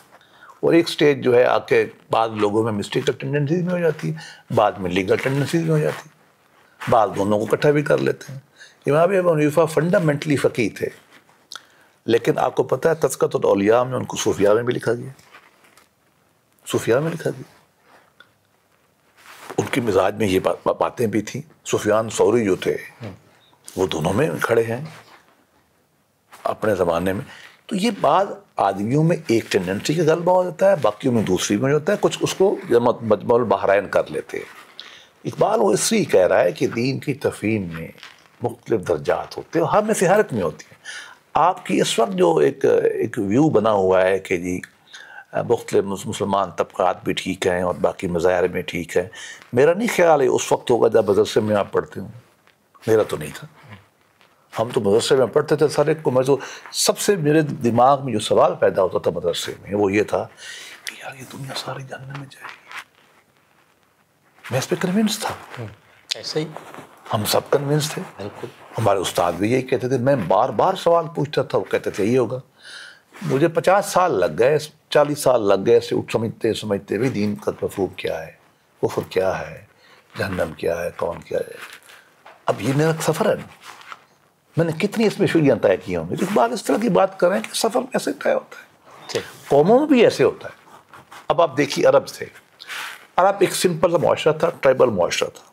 ٹرائبل کو اسلام نے اکٹھا کیا, ان کو ایک نیا شعور دیا, ایک ان کو جہاد میں لگایا, اس سے ان کی اکانمی بہتر ہوئی, ان کے اندر ایک کمیونٹی ڈیولپ ہو گئی. کمیونٹی ڈیولپ ہونے کے بعد ایک سلطنت بن گئی امویوں کی, ایکسپینشن ختم ہو گئی. سیکنڈ فیز میں کہا ہوا علم پھیلا, ہندوستانی علم آیا, چائنا کا آیا, گریک کا آیا. گولڈن پیریڈ پھیلایا, علم کلام بنا, حدیثیں بھی اسی زمانے میں بنی نہیں, مراد لکھی گئی نا, میری اس سے مراد بننے سے مراد لکھی گئی. تفاسیر بھی بعد میں شروع ہوئی, یہی ہوا نا جی. سائنس بھی اس زمانے میں آئی, اور اس کے بعد جو ہے پھر آپ یورپ چلے گئے, آپ اسپین میں جا کے اور آپ نے اٹھان لی, آرکیٹیکچر آپ نے کھڑا کر دیا. یہ کیا, آپ نے ہسپتال بنایا, آپ نے لائبریریاں بنائیں, اور آپ نے جو ہے لائٹیں لگائیں. تو کیا یہ لائٹیں اور لائبریریاں پہلے پیریڈ میں تھیں؟ سیدنا عمر ایک مثالی حکمران تھے, ان کے پاس یہ تو نہیں تھا. یہ ہو ہی نہیں سکتا تھا. یہ تاریخ الٹی تھوڑی چلتی ہے, اوپر سے نیچے آتی ہے. تو یہ بہت سادہ باتیں ہیں کہ جب ہم اس طرح کی چیزوں کو تقسیم کرتے ہیں, آج کی چیز کو پیچھے لے جانا چاہتے ہیں, اس کی چیز کو نہ وہ نظام آج آ سکتا ہے. سیدنا عمر رضی اللہ عنہ آج اب آئیں گے تو زمین پہ بیٹھیں گے, یا وہ جہاز استعمال نہیں کریں گے, یا وہ توپ استعمال نہیں کریں گے, تیر سے لڑیں گے, نہیں, ساری چیزیں کریں گے. اس زمانے کا اپنی ایک سوچ دیکھیں نا, جو سوشو اکنامک کنڈیشنز ہیں, جو نظام تعلیم ہے, اسی سے علم لے گا نا, اسی سوچ آئے گی. وہ تھی ہی نہیں. کون سی یونیورسٹی تھی وہاں؟ صوفہ پہلے یونیورسٹی تھی نا. اب صوفہ میں جنگ بھی جاری ہے, جہاد بھی جاری ہے, سماج بھی بن رہا ہے. اب وہ کیا وہی تعلیم دیکھیں جو دے رہے تھے. ان کے پاس نہ ٹائم نہ اسکوپ کہ وہ فزکس پڑھائے. مطلب ہمیں تھوڑا نا یہ ٹھنڈے دل سے سوچنے کی ضرورت ہے. ہم انسان کو نا انسان ہی نہیں سمجھتے, اور اسلام کو بھی ہمیں کوئی فوق الفطرت شاید سمجھتے ہیں. انسان یہی کچھ ہے, خوبیاں خامیوں کے ساتھ, اور اسلام جو ہے ایک زندہ مذہب ہے, وہ انسان کے حالات کے ساتھ چلتا ہے. اچھا سر, تصوف سے متعلق ہمارے جو پولیٹیکل اسلام والے, سید مودودی صاحب, پھر ڈاکٹر صاحب اسرار, سید قطب, یہ اس طرح کے جو لوگ, ان کا بھی ایک تصوف کے اوپر ایک ان کی نقد ہے, تو اس کو آپ کیسے دیکھتے ہیں؟ یہ نقد سب کی ایک ہی ہے, چاہے سلفی ہوں چاہے سیاسی اسلام ہو, وہ تصوف کی جو منفی چیزیں ہیں ان پہ تنقید کرتے ہیں. مولانا ابوالعلا مودودی کی میں نے تمام کتب پڑھی ہیں. دیکھو, جو انہوں نے اپنی جماعت میں اپنے تئیں اخلاقی تعلیمات دی ان کی, تو ہمارے نزدیک میں خالص صوفیانہ تھی. ہم تو صوفیانہ سمجھتے ہیں. مولانا کے اپنی دودھ کی طرح پاک صاف تھی, تو یہ صوفی ہوتا ہے, اور کیا ہوتا ہے؟ نہیں تو انہوں نے تنقید بالکل ٹھیک کی ہوگی. دیکھو نا, آپ کو یہ لگتا ہے کہ بھئی لوگ اس طرح سے پڑھے تو انقلاب اور یہ سب لانے کے لیے لوگ تیار ہی نہیں. دیکھو, ایک پہلو ہے نا, کچھ لوگ ایسے ہیں جن کو سیاسی عمل چاہیے, ان کا مزاج ہے, وہ دین کے صوفیانہ مزاج میں آئیں گے ہی نہیں, وہ سیاسی مزاج میں ہی جائیں گے. تو ٹھیک ہے نا, سے بری بات کیا ہے؟ دیکھو, میں تو بہت زیادہ کھلے دل کا مالک ہوں. میں سمجھتا ہوں کہ انسانوں کے طبقات ہیں. ایک طبقات آئے گا ذکر و فکر میں, ایک آئے گا علمی کوشش میں, ایک آئے گا دنیاوی کوشش میں, اور ایک آئے گا سیاسی کوشش میں. میں تو سارے ٹھیک. لہذا اگر اس طرح کی کوئی تنقید آتی ہے تو مجھے کوئی پرابلم نہیں ہوتی ہے اس سے. میں یہ سمجھتا ہوں کہ وہ کوشش کر رہے ہیں کہ ایک طبقہ ادھر بھی آئے, جن کی سیاسی جدوجہد میں تو بڑی اچھی بات ہے, ہمارے علماء کر رہے ہیں نا یار, اچھا کر رہے ہیں. اس کے لیے وہ وہاں سے نکالنا کیوں چاہ رہے ہیں بھائی کہ چلو وہ اس میں دونوں بات, ایک نکالنا بھی چاہتے ہیں, دوسرا یہ کہ ان کے نزدیک کچھ ان کی تعلیمات غلط بھی ہیں, اس پہ جرا بھی کر رہے ہیں. تو بالکل ٹھیک کر رہے ہیں. میں تو کہتا ہوں کہ وہ بھی ٹھیک ہے. اس کی وجہ یہ کہ تمام مل کے معاملہ آگے بڑھے گا. میں نے میرا بڑا عرصہ گزرا ہے جمعیت طلبہ کے ساتھ, لوگوں کے ساتھ, بڑے نیک لوگ میں نے دیکھے. میں نے میرے بڑے سینئر دوست گزرے ہیں, ڈاکٹر انیس صاحب میں نے دیکھے, میرے استاد تھے, استاد نہیں میرے باس رہے ہیں, انتہائی متقی آدمی تھے. وہی جو صوفی سے ہم توقع کرتے ہیں وہی تھی. تو اس طرح کی چیزوں کو میں براڈر معنوں میں لیتا ہوں. اور یار حسن بننا انتہائی صوفی تھے, وہ تو تصوف کے سے اٹھے ہوئے تھے. اچھا, یہ جو عظیمت دکھائی ہے قطب شہید رحمۃ اللہ علیہ وغیرہ نے, ٹھیک ہے, ہمیں سیاسی ان کی شدت سے ہمیں بھی اختلاف ہے, لیکن جس استقامت سے کھڑے رہے ہیں وہ دین کا مقصود تھا نا. وہ اللہ کے لیے ٹھل گئے, تو ہم یہ سمجھتے ہیں کہ صوفی بھی یہی کرتے ہیں. تو میں ان چیزوں کو اور معنی میں لیتا ہوں, بڑے کھلے ڈلے معنی میں. میں اس طرح کی تقسیموں میں جانے پہ تیار نہیں ہوں. میں تصوف میں تمام تنقید کو قبول کرنے پہ تیار ہوں, اور تصوف کی تمام خوبیوں کو بیان کرنے پہ تیار ہوں. اور آپ اس بات کو بھی قبول کرنے کے لیے تیار ہے کہ تصوف متوازی دین ہے؟ غامدی صاحب کی جو تنقید ہے، دیکھیں میں اس پہ غازی صاحب میرے استاد ہیں فارملی، میں نے سول سروس اکیڈمی میں ان سے پڑھا ہے، بڑا محبت کا رشتہ قائم ہے۔ میں ادب سے جو دین ہم پیش کرتے ہیں، تصوف جو ہم پیش کرتے ہیں وہ متوازی نہیں ہے، لیکن تصوف میں ایسے لوگوں نے چبلیں مار رکھی ہیں جن پہ ہم بھی گرفت کرتے ہیں۔ میں اس طرح ہم ان چیزوں کو لیتے ہیں۔ میں یہ کہتا ہوں کہ شیخ ابن تیمیہ نے تصوف پہ تنقیدیت تقریباً ٹھیک کی ہے، لیکن جو شیخ تصوف ہم کہتے ہیں عبدالقادر جیلانی کے تصوف پہ تنقید نہیں کر سکتے۔ وہ تصوف جو سفیان ثوری کا ہے، وہ تصوف جو جنید بغدادی پہ ہے، اس پہ تنقید نہیں کرے گا۔ ہم تو خود اسی روایت کے، میں نے سٹارٹ میں لکھ دیا ہے کہ میری اس روایت کے 2 امام ہیں، کون؟ بایزید بسطامی اور جنید بغدادی۔ ہم ادھر ہی رہنا چاہتے ہیں، اور جو تنقید استاد محترم غامدی صاحب نے کی ہے وہ تصوف کے فلسفیانہ پہلوؤں پہ کی ہے۔ میں تو اس تصوف کے فلسفیانہ پہلو کو تصوف کا حصہ نہیں سمجھتا۔ میں نے تو مقدمے میں لکھ دیا ہے کہ بھائی مثال کے طور پر جیسا کہ یہ ہے بحر الوجود، حالانکہ احمد جاوید صاحب کی بڑی خواہش تھی کہ یہ کتاب بہت جامع ہے، ایک چیپٹر وہ آ جائے۔ میں نے کوئی 50-60 کتابیں لی، پڑھ ڈالی۔ میں نے فیصلہ کیا کہ میں بحر الوجود کو نہیں لاؤں گا۔ کیوں؟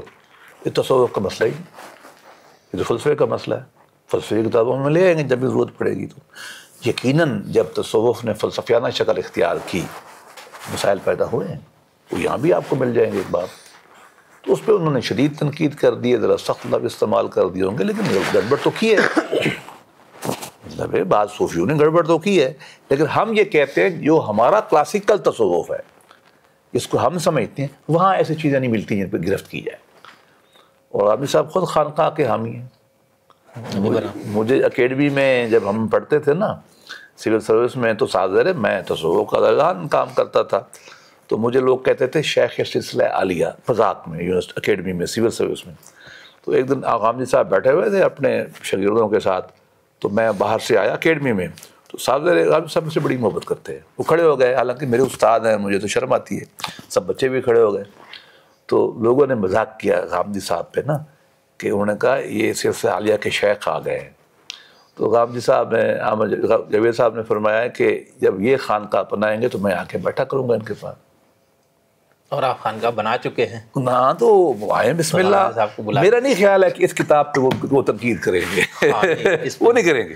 میں کہتا ہوں ابن تیمیہ بھی نہیں کریں، لیکن تصوف کو جب فلسفہ بنائیں گے نا تو مسائل پیدا مجھے بھی ہوگی۔ نہیں، ابھی میں اس پہ ابھی بات کروں گا، ہم نہیں ادھر آنا چاہتے مستقل آپ سے، کیونکہ ہمیں تو اس سے زیادہ دلچسپی ہے۔ میں اس پہ تیار ہوں بات کرنے کے لیے، لیکن اس کتاب میں نے اس کو محفوظ رکھا ہے۔ اچھا، ایک اور وہ بات کر کے میں آگے بڑھوں گا۔ ہمارے ہاں جب اس میں آپ نے شیعوں کو تو بالکل ہی ذکر نہیں کیا نا۔ نہیں ساری، میں ایک بات اور کروں، میری رائے میں اگلی بات کرنے لگا ہوں، میری رائے میں غامدی صاحب پکے صوفی ہیں۔ میں 1981 سے جانتا ہوں ان کو، شاید ہی ان کے ساتھ جو بندے پھر رہے ہیں نا، شاید ہی کوئی اس وقت سے ان کا ہو۔ ٹھیک ہے کہ میں ایک صوفی مزاج کا آدمی ہوں، میرے باقاعدہ استاد، دوستی میری ہوں، وہ مجھے اب دوست بھی کہتے ہیں۔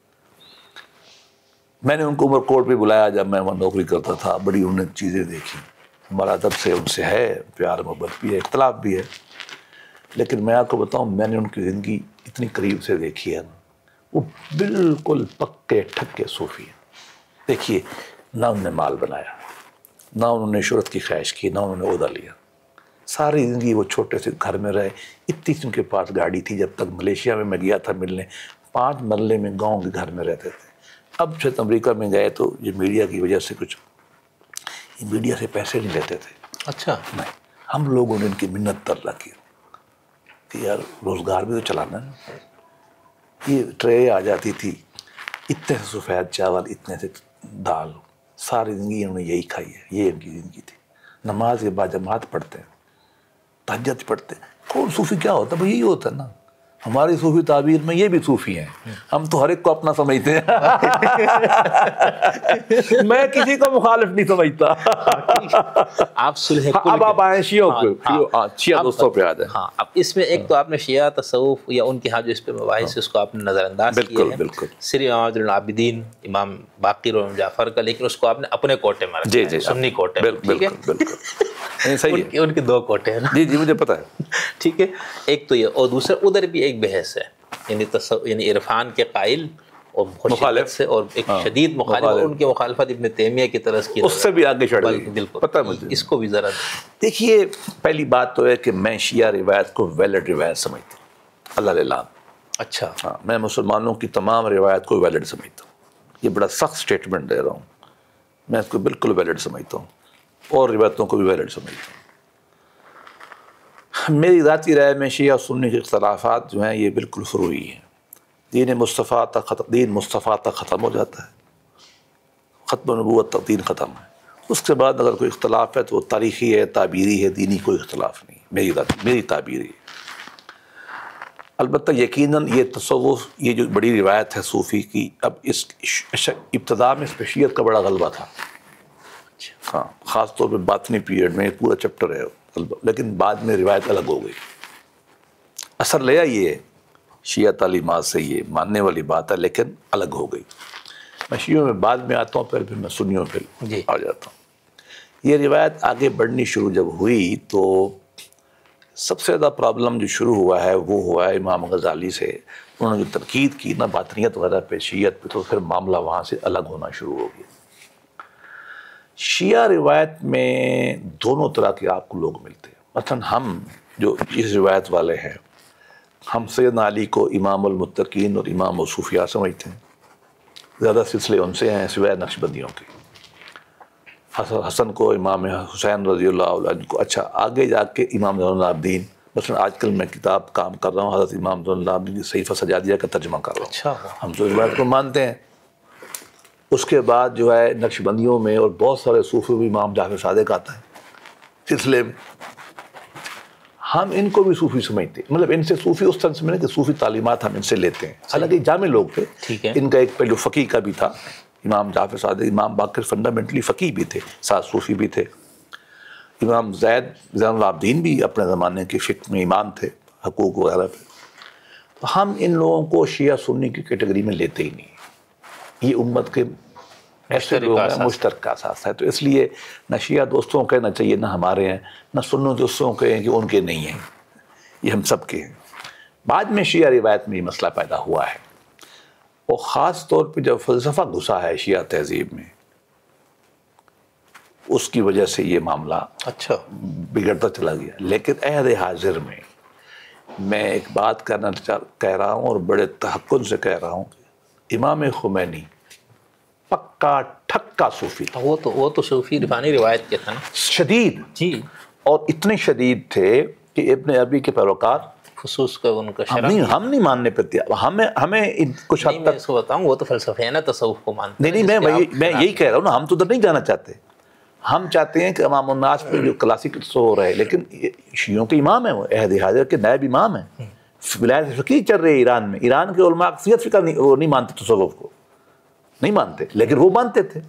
اور باقر معین کی اگر آپ کتاب پڑھیں نا، جو ان کی بایوگرافی ہے امام کی، وہ کہتے ہیں وہ اس سے آگے تھے، وہ چھپے ہوئے تھے، تو ان کے ہاں بھی یہ روایت دوسرے معنوں میں لے لیں، میں کہتا ہوں وہ علماء سستانی ہے، میں ان کو دیکھا ہے، ان کی زندگی دیکھی ہے، میں نے جو کلاسیکل تعریف لکھی ہے نا صوفی کی، کہ قرآن نے جو انسان کی یہ چیزیں پیدا کی ہیں، مجھے تو ساری سستانی میں نظر آتی ہیں، میرے نزدیک وہ بھی صوفی ہے، بھلے وہ کہے میں تصوف کے خلاف ہوں، مجھے لفظ سے کیا دلچسپی ہے، قطعاً دلچسپی نہیں ہے مجھے تو اس پروڈکٹ سے، دیکھیں میں بار بار بات کہہ رہا ہوں، ہمیں وہ پروڈکٹ دیکھنا ہے، اس لیے میں نے ابتدا یہی کہ قرآن کیا پروڈکٹ بناتا ہے، مدرسہ کیا پروڈکٹ بناتا ہے، خانقاہ کیا پروڈکٹ بناتی ہے، ہمارے میدان میں تو وہ ہے نا، یہ جو پروڈکٹ ثانی صاحب بیٹھے ہیں، دیکھیں سادہ وہ کھاتے ہیں، کرائے کے گھر میں وہ رہتے ہیں، لباس ان کو نہیں ہے، شہرت وہ نہیں کرتے، پیسہ وہ خرچ کرتے ہیں، زندگی انتہائی سادہ، اللہ رسول کے امام کے روضے پہ بیٹھے رہتے ہیں، تو یہ صوفی نے دور گیا ہے۔ اگر وہ لاکھ کہے کہ میں تصوف کے خلاف ہوں، بالکل صحیح کہتے ہوں گے، وہ اس تصوف کے خلاف ہوں گے جو جس پہ ان کے خلاف ہیں، اس کے آپ بھی خلاف، میں بھی خلاف ہوں، لیکن جس تصوف پہ وہ عمل کر رہے ہیں میرے نزدیک تو صوفی ہے۔ امام خمینی کا میں نے گھر دیکھا ہے بھی جا کر، زندگی سادہ گزار رہے ہیں۔ اب یہ دیکھو نا، ہمیں تھوڑا نرمی کرنی چاہیے ان کے ساتھ بھی۔ قوم میں آپ کو بڑے علماء مل جائیں گے، نجف اشرف میں آپ کو بڑے علماء مل جائیں گے، یہاں ہم نے علماء دیکھے ہیں، دین کی زندگی گزار دی، ٹھیک ہے اپنے نظریات میں گزاری، لیکن مال شال نہیں بنایا، آپ نے بھی دیکھے ہوں گے۔ تو میرے نزدیک یہ سارے صوفی ہیں، یہ دین کی روحانی تعلیمات پر عمل کرنے والے۔ صحیح، میں کسی تفریق کا قائل نہیں۔ بالکل ٹھیک۔ اچھا سر، ایک اور طبقہ رہ گیا، اگر آپ اس پہ بھی تبصرہ فرما دیں، جو ہمارے ہاں ریشنلسٹ لوگ ہیں، اور پھر خاص طور پر ہم اپنے بر صغیر میں بھی ایک روایت دیکھتے جو سر سید سے چلی ہے، ٹھیک ہے نا، ہمارے جوہر صاحب تو آقا سر سید کی ذرا طنز فرماتے، لیکن ہم تو اس لائن کے لوگ، پھر علامہ پرویز صاحب اسی کے آخر میں آتے ہیں، تو یہ بھی شدید، تو یہ جو طبقہ ہے یہ بھی تو تصوف کے بہت، بھائی میں کو بتاؤں بڑی غلط فہمیاں پائی جاتی ہیں۔ سر سید کا نام کس نے رکھا تھا؟ شاہ غلام علی، وہ صوفی نہیں تھے، کون تھے؟ یہ تو پیدا تو بیچارہ ادھر ہوا ہے۔ میں آگے آتا ہوں۔ دیکھو سر سید کی فکری سوچیں جو امت کی اصلاح کے لیے انہوں نے خاص نظر بنایا، وہ الگ چیز ہے، ٹھیک ہے۔ سر سید دینی اعمال میں متشدد حد تک عمل کرتے تھے۔ ہمارا مسئلہ یہ ہے نا، ہم جس کے پیچھے پڑ جائیں نا اس کی ہر شے حرام کر دیں۔ ہاں صحیح۔ سر سید کو ایک بندے نے خط لکھا، مدنی صاحب نے، کس نے لکھا؟ سر سید احمد خان کو ایک بندے نے خط لکھا کہ میں نوجوان ہوں، مسلمان ہوں، میں انگریز کی نوکری کرتا ہوں، ٹھیک؟ وہ نماز نہیں پڑھنے دیتے، تو انہوں نے کہا نوکری چھوڑ دو، نوکری تم نہیں کر سکتے۔ اتنے سخت تھے وہ، ہم ڈنڈے لے کے پیچھے پڑ جاتے ہیں۔ آگے چلیں، ولیم مور نے کتاب لکھی، کسی کو یاد تو نہیں آیا، وہ غریب گیا، مال بیچا اپنا، لندن میں جا کے رہا، میں نے کمرے کی زیارت کی ہے، اچھا، بھلے کوئی آدمی ناراض ہو مجھ سے، بھائی مجھے تو عاشق رسول نظر آتا ہے۔ اور جو اس وقت کی صورتحال شیخ علی نے لکھی آپ ہے، خطون پڑھے اس نے، عشق رسول میں یہ حالت تھی، کہتا میرا صوفہ بیچ دو، میرا گھر بیچ دو، میری ہر شے بیچ دو، اور اس نے خطبات حمدیہ لکھی، مکمل نہیں ہوئی، ہمیں تو آج تک توفیق نہیں ہوئی یار ہم اس کو مکمل ہی کر دیں، چلو اپنے اینگل سے ہی کر دیں۔ ولیم مور کے اعتراض تو موجود ہے نا نبی پاک کی زندگی پر، لائف آف محمد، کوئی جواب ہی دے دے، اور اس بیچارے نے اپنی ہر شے لٹا دی، اور تعلیم کرانے کے لیے وہ بیچارہ گالیاں بھی سنتا تھا، ٹھیک ہے ہمیں اس سے اختلاف ہے، لیکن وہ عملاً پکا ٹھکا مسلمان تھا اور عشق رسول میں ڈوبا ہوا تھا۔ اس کی تعبیرات سے ہمیں اختلاف ہے، وہ کس سے نہیں ہے، پھر مجھ سے پوچھیں نا میں بتاؤں پھر۔ یہ تعبیری اختلافات تو مسلمانوں کو ساری زندگی امام بخاری سے رہے۔ اب میں مزید آگے نہیں جاتا، مطلب ہے کہ مجھے کس پہ نہیں رہے آپ کو۔ بایزید بستامی کو 3 دفعہ اپنے گاؤں سے نکالا گیا، وہ اب ہمارا امام ہے۔ اس بحث کو پھر الگ کر لیں گے۔ ٹھیک ہے۔ سر سید میری رائے میں پکا ٹھکا مسلمان تھا، عاشق رسول تھا، دینی شعائر پہ بڑا عمل کرتا تھا۔ ہاں اس کی ایک سوچ تھی، اس پہ ہم بھی کہتے ہیں کہ بعض معاملات میں کچھ مغربی فکر کا اثر تھا۔ وہ ایک مسلمان مرے کٹے ہوئے تھے 1857 میں، آپ کو پتہ ہی ہے۔ اس کے رد عمل میں اس نے ایک پلان کیا، اس نے سوچا کہ یہ اصلاح ہونی چاہیے۔ ہم اس پہ کریس بھی کرتے ہیں، میں اتنی نہیں کرتا اتنی لوگ کرتے ہیں، میں بھی کرتا ہوں، لیکن اس کی یہ پہلو تو ہم نہ ختم کریں، یہ اس کی اچھائی تھی۔ ہمارا مسئلہ یہ ہے کہ ہم یہ 100% گالی نکالتے ہیں، یہ 100% تعریف کرتے ہیں، یہ نہیں، ہمیں ایکلیکٹک ہونا چاہیے۔ یہ بات ٹھیک ہے، یہ بات غلط ہے، یہ بات ٹھیک ہے، یہ بات غلط ہے، ایسے ہمیں چلنا چاہیے۔ وہ بھی میری تعبیر ہوگی، صحیح بھی میری تعبیر ہوگی، آپ کی الگ ہو سکتی ہے۔ جب میں اپنے آپ کو صحیح کرنے پہ تیار ہوں، صحیح سمجھنے پہ، تو مجھے کیا پرابلم ہے کہ میں آپ کو صحیح نہ سمجھوں؟ بھائی ہمارے فقہا میں حلت و حرمت کا فرق ہے، یہ مچھلی حرام ہے امام ابو حنیفہ کے نزدیک، اور یہ مچھلی حلال ہے امام شافعی کے نزدیک۔ حرام کا مسئلہ ہے کہ نہیں ہے؟ ایسا ہی ہے۔ ہے، تو ہم ان دونوں عزت کرتے ہیں۔ تو یہ تکلیف ہمیں سر سید سے کیوں ہوتی ہے؟ یہ ہم نے بڑی سختیاں پیدا کی ہوں گی۔ میں پھر یہ کہتا ہوں کہ میں سر سید کا اس معنوں میں فالوور نہیں ہوں، لیکن میں ڈیفینڈ کروں گا اس کو۔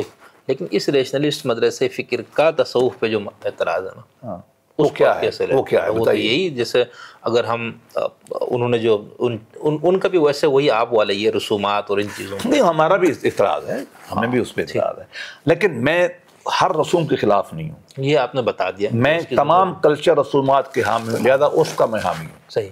میں اس طرح کے میلوں پہ جو کھیل ہوتے ہیں اگر حلال ہیں بالکل حامی ہونے چاہیے. لوگوں کو کلچر ایکٹیویٹی دو, ان کو حبس میں نہ رکھو.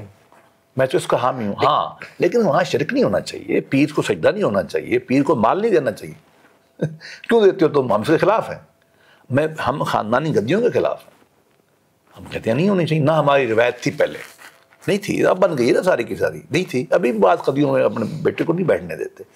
ہم ان تمام چیزوں کے خلاف ہیں, لیکن جو اس کا اچھا پہلو ہے نا اس پہ اتنی سختی نہ کی جائے. تو عرب کلچر کو ہندوستانی کلچر پہ نہ ٹھوسا جائے. صحیح. یہ بہت فرق ہے. جیسے میں نے بتایا نا کہ ہمارے صوفیوں کا, چشتیوں کا, نقشبندیوں کا یہاں کلچر اور ہے اور ان ملکوں کا اور ہے. تو ان کو ہم نہیں ٹھونس سکتے, ان کو ہم وہاں نہیں ٹھونس سکتے. ان کو ہم یہاں ٹالریٹ کریں, اصلاح کریں. اس میں خیال میں تھانوی, اشرف علی تھانوی صاحب کی سوچ بہت اچھی تھی. وہ ذرا آپ کو پتہ ہے حاجی امداد اللہ مہاجر مکی جو تھے, یہ تھانوی صاحب رحمۃ اللہ علیہ تھے. ان کی اپروچ میں سمجھتا ہوں کہ بہتر ہے. صحیح. یا مولانا الیاس رحمۃ اللہ علیہ کی اپروچ جو ہے نا بہتر ہے کہ آپ اصلاح کریں, گالاں گلوچ نہ کریں. صحیح. اچھا سر, آپ یہ یہاں تک تو جو بات ہوئی نا, اس میں تو آپ جس تصوف کو اور آپ نے اپنی کتاب میں بھی اور ابھی تک کی گفتگو, اس میں تو پھر کسی سے کوئی جھگڑا ہی نہیں رہا نا. یعنی یہاں پر سر سید صاحب, غامدی صاحب, سستانی, کسی سے نہیں, سنیوں کے تمام اس کو.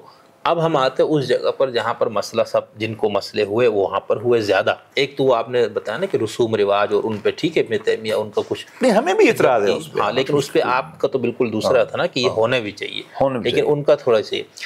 لیکن جس کو آپ فلسفیانہ تصوف کہتے ہیں, تو اگر آپ ہمارے دیکھنے والوں کو یا خود مجھے یہ تھوڑا سا مختصر بتائیں کہ فلسفیانہ تصوف کیا ہے, اور جو تصوف جس کو آپ غلط نہیں سمجھتے وہ کیا ہے روایتی تصوف. دیکھیے میں 3-4 باتیں بتا دیتا ہوں جن پہ ہمیں اعتراض ہوتا ہے فلسفیانہ. میں اس کو سادہ لفظوں میں بیان کروں گا بجائے کہ پیچیدگی ہو. مثلا خدا کا میں حصہ ہوں یا خدا میرا حصہ ہے. اب اس مجھے بحث پڑھنے کی کیا فلسفیانہ تصور میں یہ بحث آتی ہے. اب ہم شستری سے لے کر ابن عربی سے لے کر وہ ایک ویو لیتے ہیں, ہم سب ایسے ہی ہیں خدا کے ساتھ. اللہ رحم فرمائے حضرت علاء الدین سمنانی اور حضرت الف ثانی رحمۃ اللہ علیہ, انہوں نے کہا نہیں, ہم خدا کے سائے کی طرح سے ہم الگ ہیں. خدا پہ رحمت پہ ہیں کھڑے الگ ہیں. اقبال نے اسی ویو کو لے لیا. اب یہ ایک ویوز ہیں اس طرح کے, اس کے اندر شیڈز ہیں بے پناہ جو پینتھیزم سے جا کے مل جاتی ہیں, جو وجود کا ہندو تصور سے مل جاتی ہیں. اس پہ ہمیں بھی اعتراض ہے.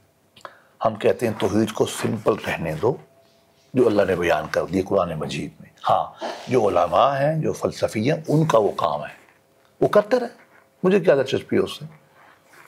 اب دیکھیں نبوت اور ولایت کا جو تعلق ہے, یہاں صوفی ڈنڈے مارتے ہیں. میرا پورا چیپٹر ہے اس پہ. ہم کہتے ہیں نہیں, نبی نبی ہے, ولی ولی ہے. نبی کو نبی رہنے دو, اس کا مقام بہت بلند ہے. وہ ولی اس کے تابع ہے, اس کے تعلیمات. وہ جو فنی بحثیں کر کے آپ ان کو ملانا چاہتے ہیں, مجھے پتہ ہے میں اس تفصیل میں نہیں جاتا, الگ پروگرام کر لیں. جو ابن عربی نے کوئی دانشوری کی ہے اور تھوڑی دانشوری شروع کی, اصل میں حکیم ترمذی کا ویو ہے, لوگوں کو پتہ نہیں اس بات کا. حکیم ترمذی کے ویو کو آگے لے گئے, میں نے کتاب میں چیپٹر ہے اس پہ. ہم کہتے ہیں ان باتوں میں عوام کو جاننے کی ضرورت نہیں ہے. دیوبند کے اندر, بریلوی کے اندر یا حوزہ نجف کے اندر بیٹھ کے یہ ڈیبیٹ ہوگی تو میں خوش ہوں گا. وہ علماء ہے نا, ان کو پتہ ہے ہم نے کیا بات کرنی ہے. اگر اس کو میدان میں لائیں گے نا, علی علی ہے, نبی نبی ہے, یا آپ اس طرح کی باتیں کریں گے, یہ غوث الاعظم صاحب کو لے جائیں گے آپ اللہ سے اوپر یا نبی سے اوپر, یہ ہمیں نہیں قبول. یہ فلسفیانہ طور پہ انہوں نے لکھا ہے کتابوں میں, ہم اس کو اون نہیں کرتے. پھر ایک سٹیج ان کی فلسفیانہ تصوف کی ایسی آتی ہے کہ رام و رحیم کے قریب کر دیتے ہیں, جو ہندوستان میں ہونے کی کوشش کی. اللہ مہربانی کرے احمد سرندی پہ کھڑے ہو گئے نا, ٹھیک کیا انہوں نے, میں ان کا حامی ہوں. انہوں نے کہا نہیں ہم بالکل الگ ہیں آپ سے. ٹھیک ہے کہ امت وحدت بھی ایک ہے, انسانیت کی وحدت بھی ہے, لیکن ایک بڑی آئیڈینٹی کے اندر چھوٹی آئیڈینٹیاں ممکن ہیں, ہونی چاہیے. اس پہلو پہ بھی ہمیں ان پہ اعتراض ہے. اس کی فلسفیانہ تصوف اس شکل میں نکلا جو گیا فیٹلزم میں, جو ایک جبریت کی شکل میں چلا گیا. بیٹھا ہے صوفی, کھانا نہیں کھاتا, اللہ دے گا. دوسرے صوفی نے فرمایا کہ اللہ کو 2 روپے کی خاطر کیوں امتحان میں لاتے ہوئے. میں نے اشارے میں بڑی سخت بات کر دی. یہ کیوں نہ تصور ہے, آپ ہاتھ باندھ کے بیٹھیں. ہم اس کے بالکل خلاف ہیں. ہم سمجھتے ہیں دین تحرک کا اسلام. ہمارے حکم ہمیں ہے کہ آپ نے تلوار تیز رکھنی ہے، ہمیں حکم ہے کہ آپ نے اس کا اونٹنی کا پاؤں باندھنا ہے. تو یہ اس طرح کی جو چیزیں آ گئیں. اچھا پھر یہ ہے کہ ایک تصوف نے یہ شکل کر لی کہ ہم چونکہ عرفان لے چکے، لہٰذا ہمیں نہ نماز پڑھنی ہے، نہ حج کرنی ہے، نہ کچھ کرنی ہے. ہم سمجھتے ہیں کہ ہمارے نزدیک یہ گمراہی ہے. اس پہ میں سخت لفظ استعمال کر رہا ہوں. ہم اس کے حق میں، میرے سکے چچا بڑے انتہائی نیک تھے، لوگوں کے حساب سے پوری شکل و صورت شرع تھی، کوئی کام نہیں کرتے تھے سوائے نماز ذکر کرتے کہ سارا دن نماز نہیں پڑھتے. اور ہم ان سے پوچھتے تھے بچپن میں، وہ بتاتے نہیں تھے. بڑی مشکل سے بتایا کرنے لگے میں چوتھے آسمان پہ عیسیٰ علیہ السلام کے پیچھے نماز پڑھتا ہوں. تو یہ کیا تھا، کوئی ذہنی خلل کیا تھا؟ نہیں، ہمارا ایک دوست تھے بڑے، ابھی بھی زندہ ہیں، انہوں نے کہا چاچا نماز آپ عیسیٰ علیہ السلام کے پیچھے پڑھتے ہیں تو کھانا یہاں کیوں کھاتے ہو، وہ بھی کھا کے آیا کرو. بات یہ ہے کہ یہ نفسی بیماریاں ہیں. اچھا. ہاں، یہ ڈیلوژنل سٹیٹس ہیں. تصوف کا نفسیاتی بیماریوں سے بہت گہرا تعلق ہے، اور آپ اس پہ پوری کتابیں موجود ہیں لوگوں کی. اور اس کے بڑے امام تھے یہ مجد الافسانی رحمۃ اللہ علیہ اس فیلڈ کے. ایک بندہ آیا، خطبات میں اقبال نے لکھا ہے کہ حضرت اپنی روحانی ترقیاں بیان کر رہا ہے. حضرت مجھے کبھی کبھی زمین نظر نہیں آتی، آسمان گم ہو جاتا ہے، کبھی کبھی مجھے زمین گم ہو جاتی ہے، کبھی کبھی میں بھی اپنے آپ میں گم ہو جاتا ہوں. حضرت نے فرمایا بندہ بن گیا، آرام سے بیٹھ، یہ نفسی کیفیات ہیں، یہ گزر جاتی ہیں. روک دیا نا، اس کو سمجھا دیا. اس طرح کی روحانی جو بعض اوقات بارڈر لائن ود بیماری ہوتی ہیں، ایلوژنز ہوتے ہیں. شیخ کا یہی کام ہے کہ ان کو پھر روکے. اور یہ الٹے تصوف میں جو بعض مراقبے اور رنگ کرائے جاتے ہیں نا، اس کا انجام یہ نکلتا ہے. اگر آپ اس کو مسنون فکر پہ رکھیں، مسنون مراقبے کرائیں، تو پھر یہ کام نہیں ہوگا. جب آپ عجیب و غریب لطائف میں لے جائیں گے نا، تو پھر آپ اس کو روک نہیں سکیں گے. یا تو استاد بہت ٹائٹ ہو، وہ بڑا مشکل ہو جاتا ہے. تو ہم اس سب کے بالکل خلاف ہیں. اس لیے ہم کہتے ہیں اذکار وہ کرو جو اللہ کے نبی نے بتایا، عمل میں رہو میدان میں. اور تخلیے میں زیادہ بیٹھو گے تو یہ مسائل پیدا ہوں گے. چھوڑو وہاں سے، کام میں رہو. دست، ہم یہ کہتے ہیں دست بکار دل بیار. کام میں رہو، دل اللہ کی طرف رکھو. خلوت در انجمن، لو روگوں میں لگ رہو. آدمی بذات خود ایک محشر خیال ہے، جیسے غالب نے کہا نا، ہم کہتے ہیں دنیا کا نہ جوڑ کے رہو. زیادہ تنہائی میں بیٹھو گے تو پھر اس طرح کی باتیں آئیں گی. الٹے سیدھے ذکر کرو گے جو خود بنائے ہوئے ہیں صوفیوں نے، پھر یہ مسائل پیدا ہوں گے. ہم کہتے ہیں نہیں، ڈیلوژن میں نہیں. زمین پہ ہی نماز پڑھو، کھانا اگر یہاں کھانا نا نماز بھی آپ کو یہیں پڑھنی پڑے گی. صحیح. شریعت کو ہم نے چھوڑنے پہ تیار. ٹھیک. لیکن سر اس کی پھر مسلمان صوفیہ کو شیخ اکبر سے بات بہت زیادہ اس کا رواج ہو گیا، فلسفیانہ تصوف. تو ضرورت کیا تھی؟ ایسے یہ لوگ بیٹھے ہوئے تھے، ان کو خیال آیا یار چلو یہ نہیں، وہ ضرورت اس لیے تھی. دیکھیے مسئلہ کیا حل کرنا؟ مسئلہ حل یہ ہے کہ فلسفہ ایک علم ہے نا، وہ طرح کا کلام تھا. وہ بیسیکلی گریک کلام تھا، گریک فلسفے سے ٹکرائے. جب ہندو فلسفہ آیا اور صوفی ہمارے ان سے علماء ٹکرائے، ان سے ان کا سب سے بڑا وجود مسئلہ تھا ہندوؤں کا. تو ہمارے صوفیہ نے ریئیکٹ کیا، اپنی تعبیرات دی، جس کے امام بن گئے ابوالحسن شستری اور جو ہے یہ ابن عربی. یہ ایک ضرورت تھی علمی کہ ایک خاص طرح کے علم کو اپنے حوالے سے جواب دینا. جیسا کہ گریک کے فلسفے کو جواب دیا سینا نے، فارابی نے، اور اس پہ چھری جا کے چلائی سب سے پہلے غزالی نے، اور آخری جو چھری چلائی ابن تیمیہ نے. ختم ہوا کر کے چھوڑ دیا اور ختم کر دیا. لیکن جو فلسفی آف ریلیجن تھا وہ اس پہ انہوں نے بحث نہیں کی. وہ جب نفسیات اور فلسفہ آیا بحث وجود پینتھیزم کا، اس کا مقابلہ کیا انہوں نے. اب ساتھ ہم سمجھتے ہیں کہ یہ بھی ایک بعض اوقات حد سے نکل گئے، لیکن ایک عالمانہ کوشش ہے، غیر معمولی کوشش ہے. اس لیے مجھے کبھی کباہت نہیں ہوتی یہ ماننے میں کہ ابن عربی شیخ الاکبر ہے، لیکن ہم ادب سے کہتے ہیں وہ بھی انسان ہے. اس کا جواب جو احمد سرحدی نے دیا نا، وہ سب سے کمال ہے. وہ ضروری ہے بتانا. ہم اس طرح یقین رکھتے ہیں. ایک آدمی نے ان سے کہا کہ حضرت آپ یہ بات کر رہے ہیں، تو ابن عربی رحمۃ اللہ علیہ نے تو یہ بات نہیں کہی. تو میں فارسی میں نہیں جاتا، انہوں نے مفہوم یہ، انہوں نے کہا دیکھو وہ ابن عربی ہے، میں محمد عربی کو مانتا ہوں. ایک اور اس نے بات کہی کہ حضرت فلاں بات فصوص الحکم میں یہ لکھی ہے، کتاب ہے حضرت ابن عربی کی بڑی مشہور فلسفیانہ. تو حضرت ثانی رحمۃ اللہ نے فرمایا دیکھو میں تو فص کو نہیں مانتا، میں نص کو مانتا ہوں، میں تو اللہ کے نبی کی بات مانتا ہوں. تو یہ اس طرح کی بحثیں علماء تو نص کی بنیاد پہ انہوں نے جو حل کیا اس میں کیا تھا؟ کوئی نزاع لفظی تھا. چلو کوئی بات نہیں، میں یہ کہتا ہوں کہ یہ ورلڈلی سیمینٹکس ہی ہیں. صحیح. میں جو پتہ ہے بات و شہود کو کوئی مسئلہ نہیں ہے، یہ علماء کا کام ہے، یہ خانقاہ کا کام نہیں ہے. یہ اس لیے میں کہہ رہا ہوں کہ قوم میں حوزہ میں پڑھاؤ اس کو. آپ کسی خانقاہ میں ایڈوانس اسٹوڈنٹس ہیں نا آپ کے جو علماء ہیں ان کو آپ پڑھاؤ. آپ عوام الناس کو پڑھاؤ گے نا تو وہ میں ایک بندہ ملا لاہور میں، بچہ تھا، میں اس سے پاس گیا، درخت تلے بیٹھا تھا، میں اس سے پاس گیا تو ہم نے چھیڑا اس کو، ہم نے کہا آپ نماز نہیں پڑھتے؟ وہ کہتا کس کو نماز پڑھوں، میں خود تو ہوں. پھر یہ انجام نکلتا ہے، ہم اس کے خلاف ہیں. ہم کہتے ہیں اللہ کو اوپر رہنے دو، اوپر مین ہماری ذات سے الگ رہنے دو. ہم ہیں اس کے بنائے ہوئے، ہم اس کے تابع ہیں، ہم اس کے رحم و کرم پہ کھڑے ہیں، لیکن وہ الگ ہے. تو اس طرح کے مسائل پیدا ہوتے ہیں، علماء میں رہنا چاہیے، علماء میں ہونا ضروری ہے. میں اس لیے ابن تیمیہ کا بھی حامی ہوں، ابن عربی کا بھی حامی ہوں، اور اس پہ جو جرح کی ہے حضرت الف ثانی رحمۃ اللہ علیہ ان کا بھی میں حامی ہوں. لیکن عالمانہ باتیں ہیں نا، اس پہ ہمیں کیوں ڈرتے ہیں؟ ڈرنا نہیں چاہیے اور کو اور پھیلانا چاہیے کہ عوام میں نہیں آنی چاہیے، عوام میں آ نہیں سکتی. نہیں تو آپ کی بقول تو یہ ہندو فلسفے سے یہ چیز اگر ہندو سے آئی ہے تو بات طے ہے. ٹھیک ہے. نہیں طے کس طرح ہے نا، شیخ اکبر کہاں رہتے ہیں؟ نہیں اچھا اس کی وجہ بتاتا ہوں. دیکھیے ہسٹوریکلی یہ ڈاکومنٹڈ ہے کہ پینتھیزم کا کانسیپٹ ہندوازم میں ڈیولپ ہے. ٹھیک ہے. اور اسلام سے پہلے چند دن پہلے آپ نے ایک پروگرام کیا تھا ہمیں جب آدی شنکر پہ، وہ یہی دیکھ رہے تھے، ودانت وہاں سے نا، وہ نبی پاک کے زمانے کے قریب کی.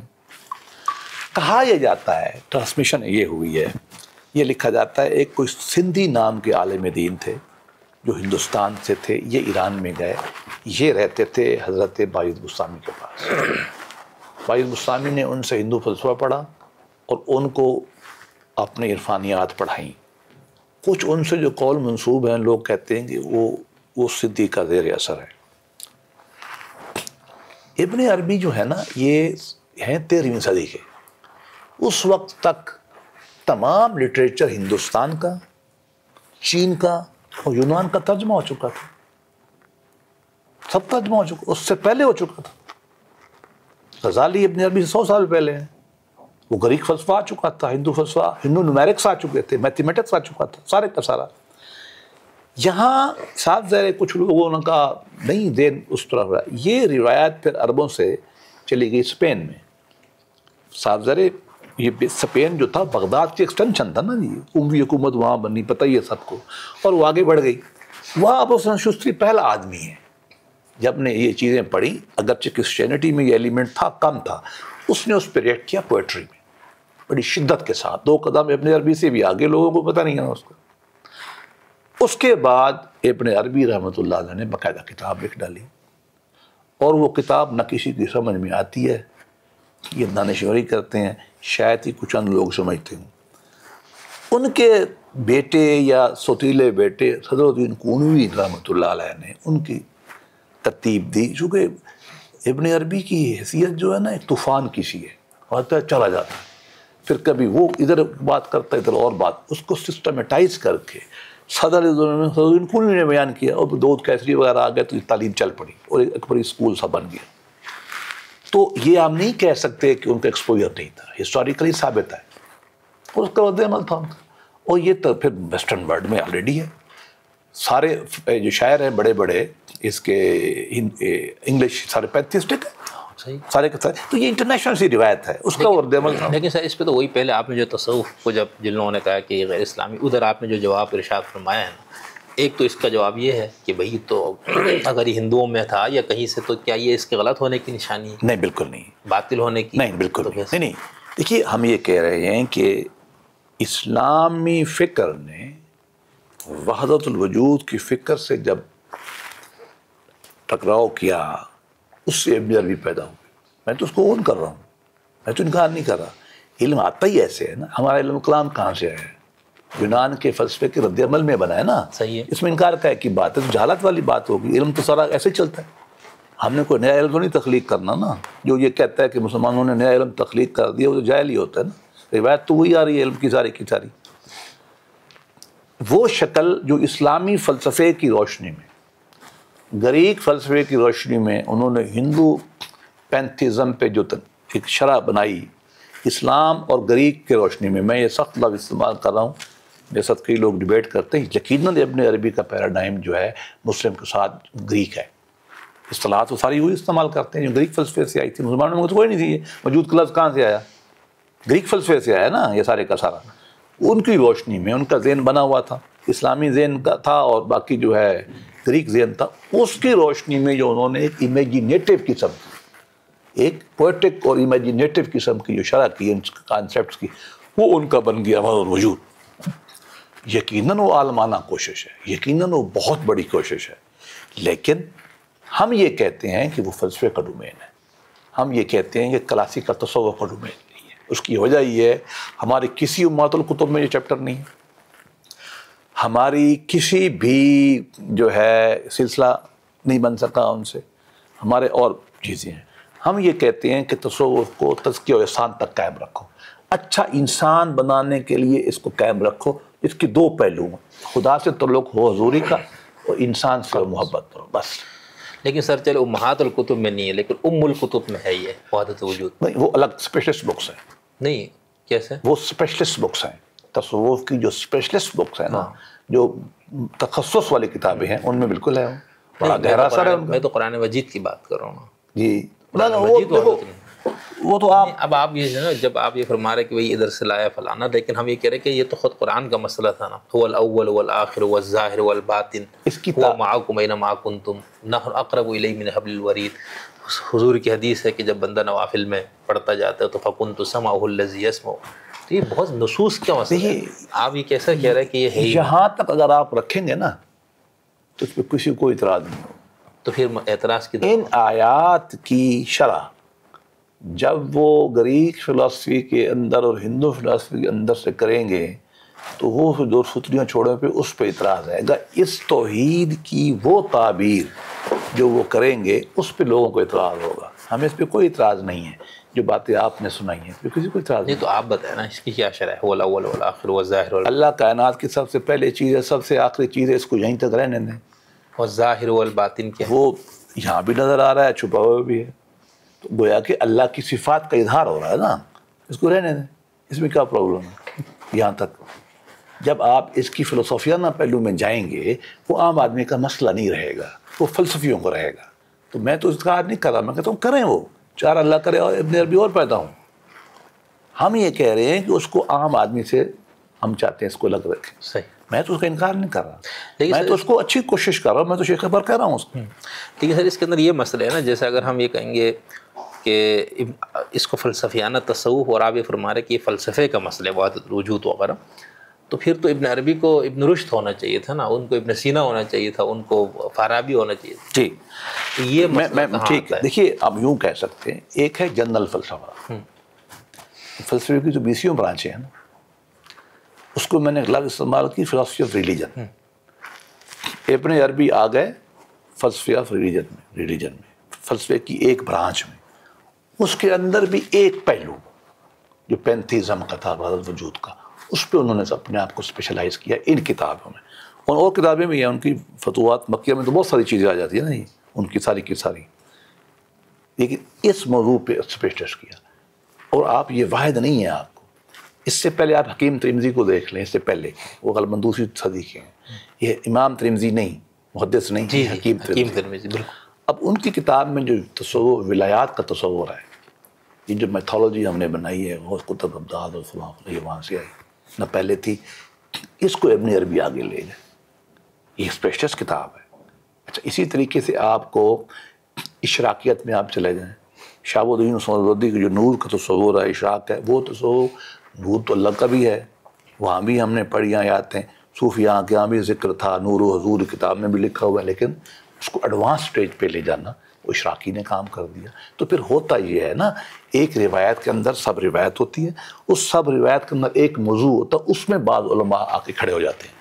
تو یہ وہاں اس طرح ہوا ہے کہ تصوف کی روایت تھی، تصوف کی روایت کے اندر اللہ سے تعلق کی یہ کیفیات کا ایک چیز تھی، وہ ٹکرائی ہندو فلسفے سے. انہوں نے اپنے اسلامی علم سے گریک علم کی روشنی میں اس خاص چیز پہ فوکس کر کے اپنا عالمانہ کام کیا جو خصوص کی شکل میں اور چیزوں میں نظر آتا ہے.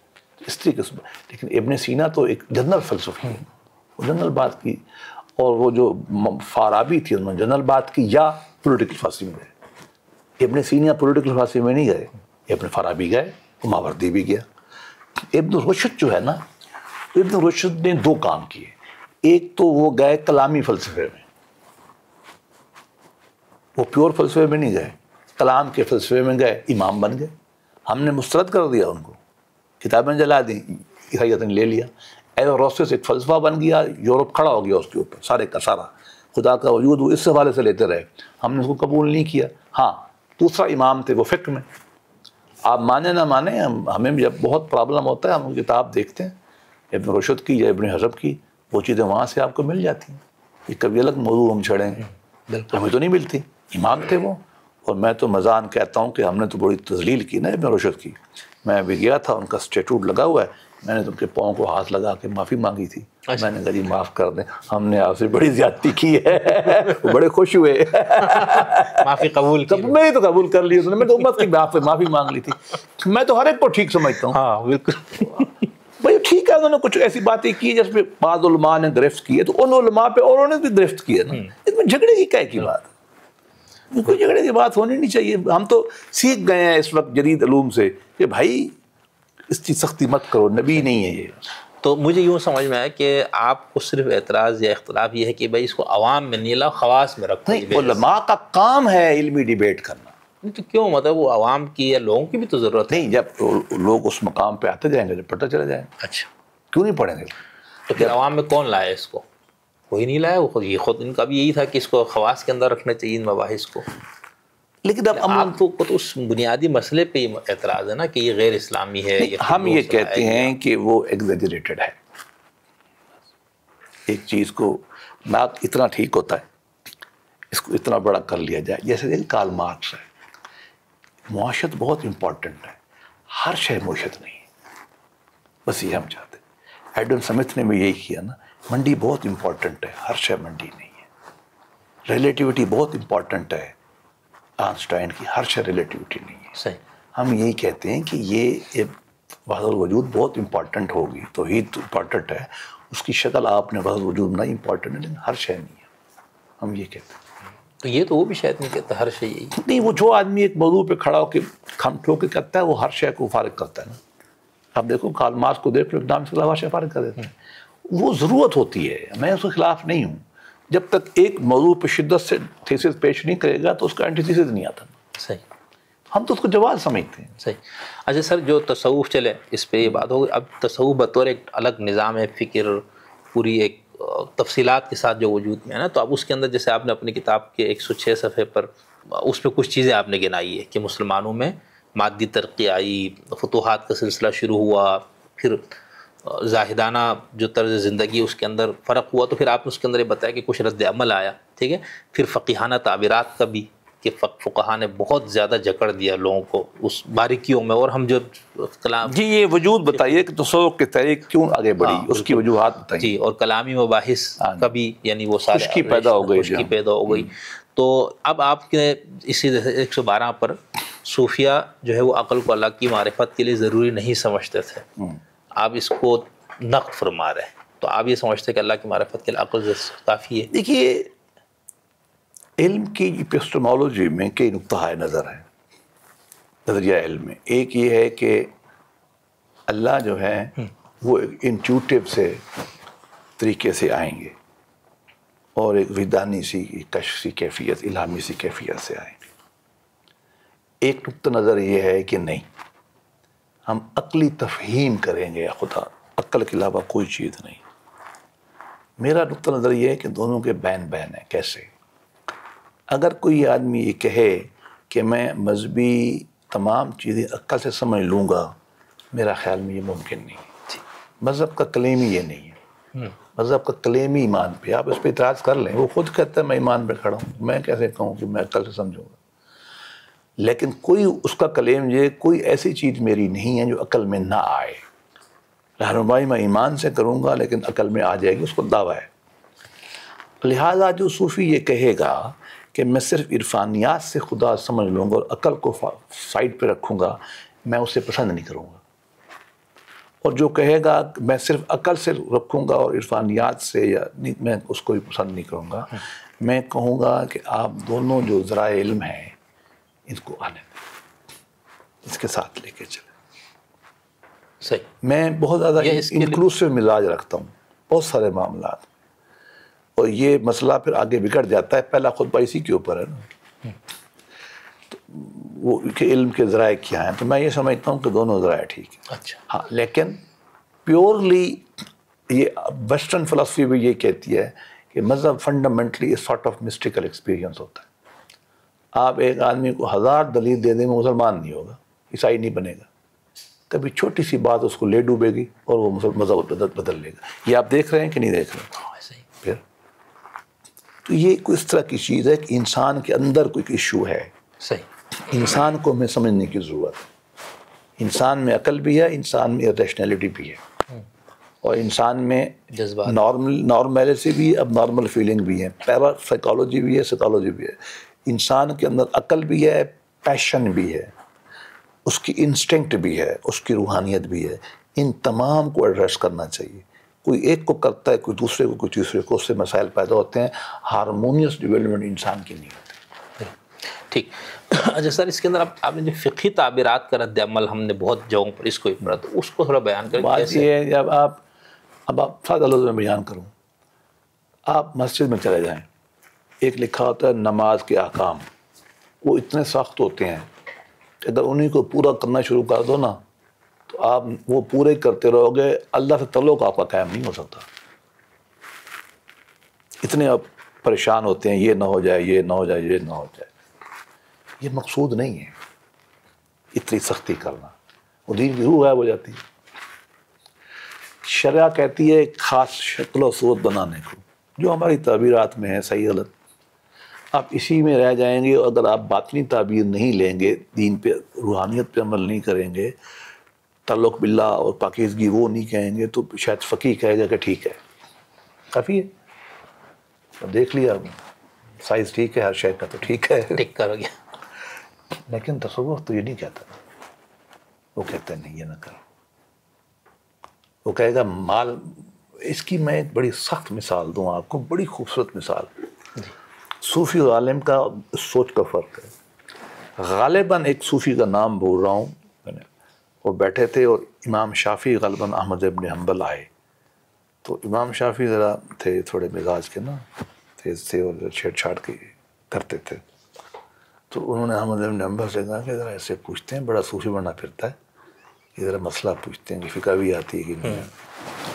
احمد ابن حنبل ذرا بڑی عمر کے تھے, تو انہوں نے کہا بچ کے رہو, یہ ذرا بکرے ٹائپ کے لوگ ہوتے ہیں.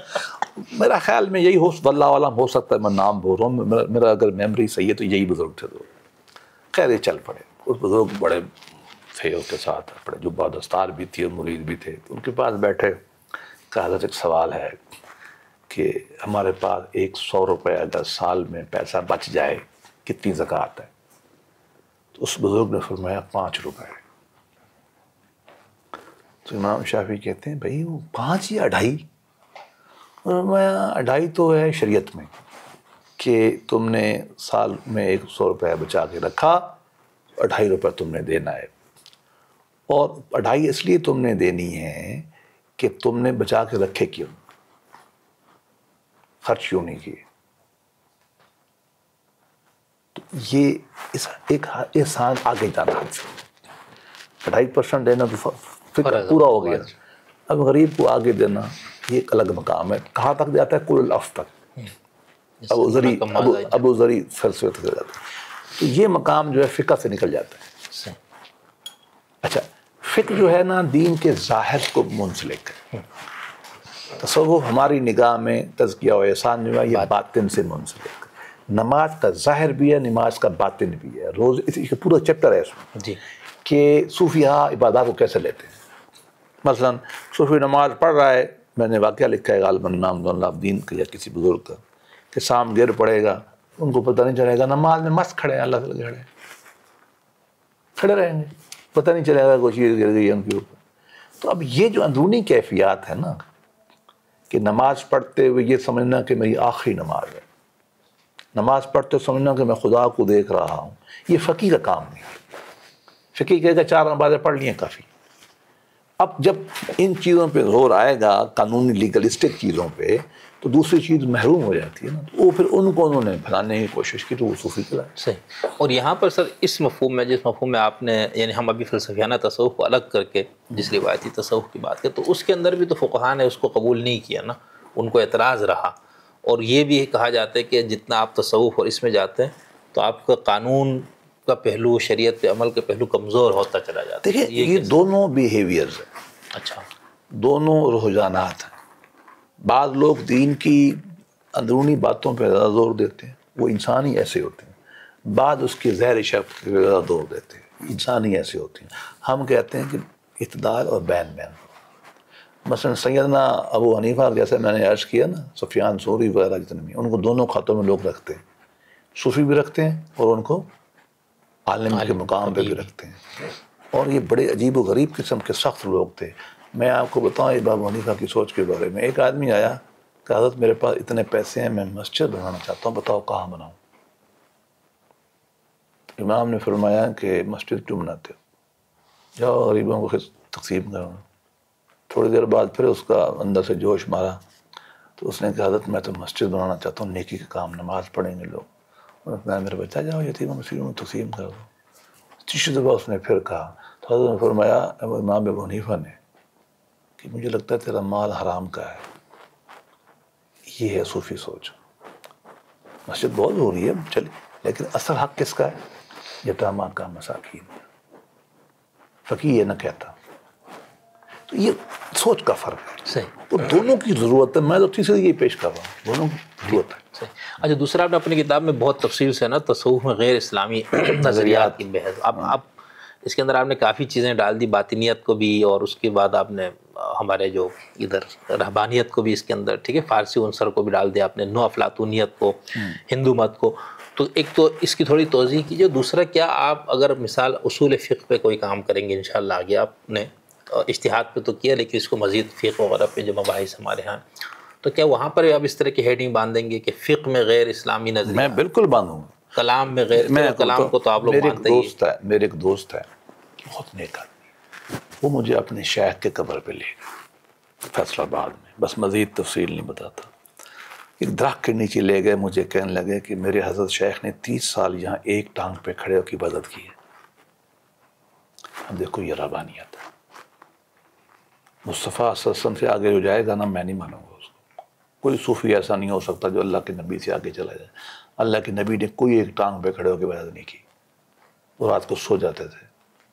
یہی ہے نا جو صوفی کہا سبحان اللہ میں 40 سال سے روزے رکھ رہا ہوں، میں کام کرنا. یہ رہبانیت ہے، عیسائیت سے آیا ہے.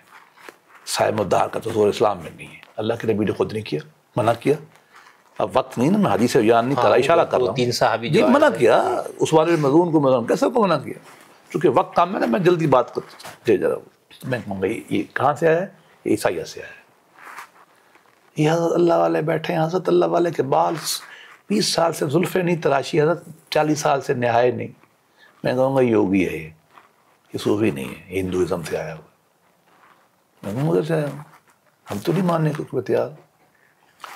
جو صوفی یہ کہے جی نماز کی کیا ہے جی، اصل اللہ سے نہ لیتی تو نہ قضا کی تھی، سنا ہوا نا مصرا ان کا. ہم کہیں گے میرے بھائی یہ بات نہیں ہے.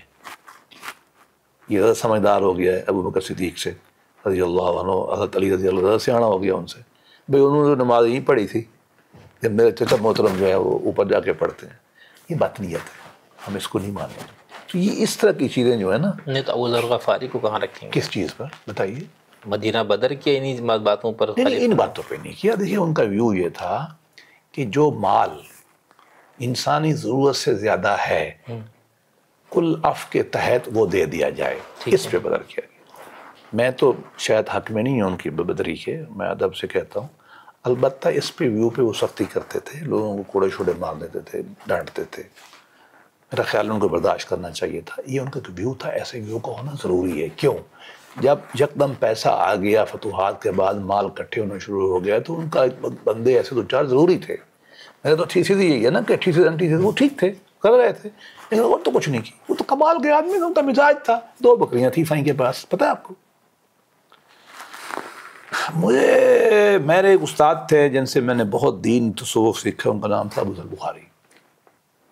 میں نے 10 سال ان کے ساتھ گزارا ہے۔ اچھا، عطا اللہ شاہ بخاری جو بڑے بیٹے تھے، وہ ان کو آپ دیکھیں، ابو ذر غفاری کو دیکھ لیں، ایک جیسے تھے۔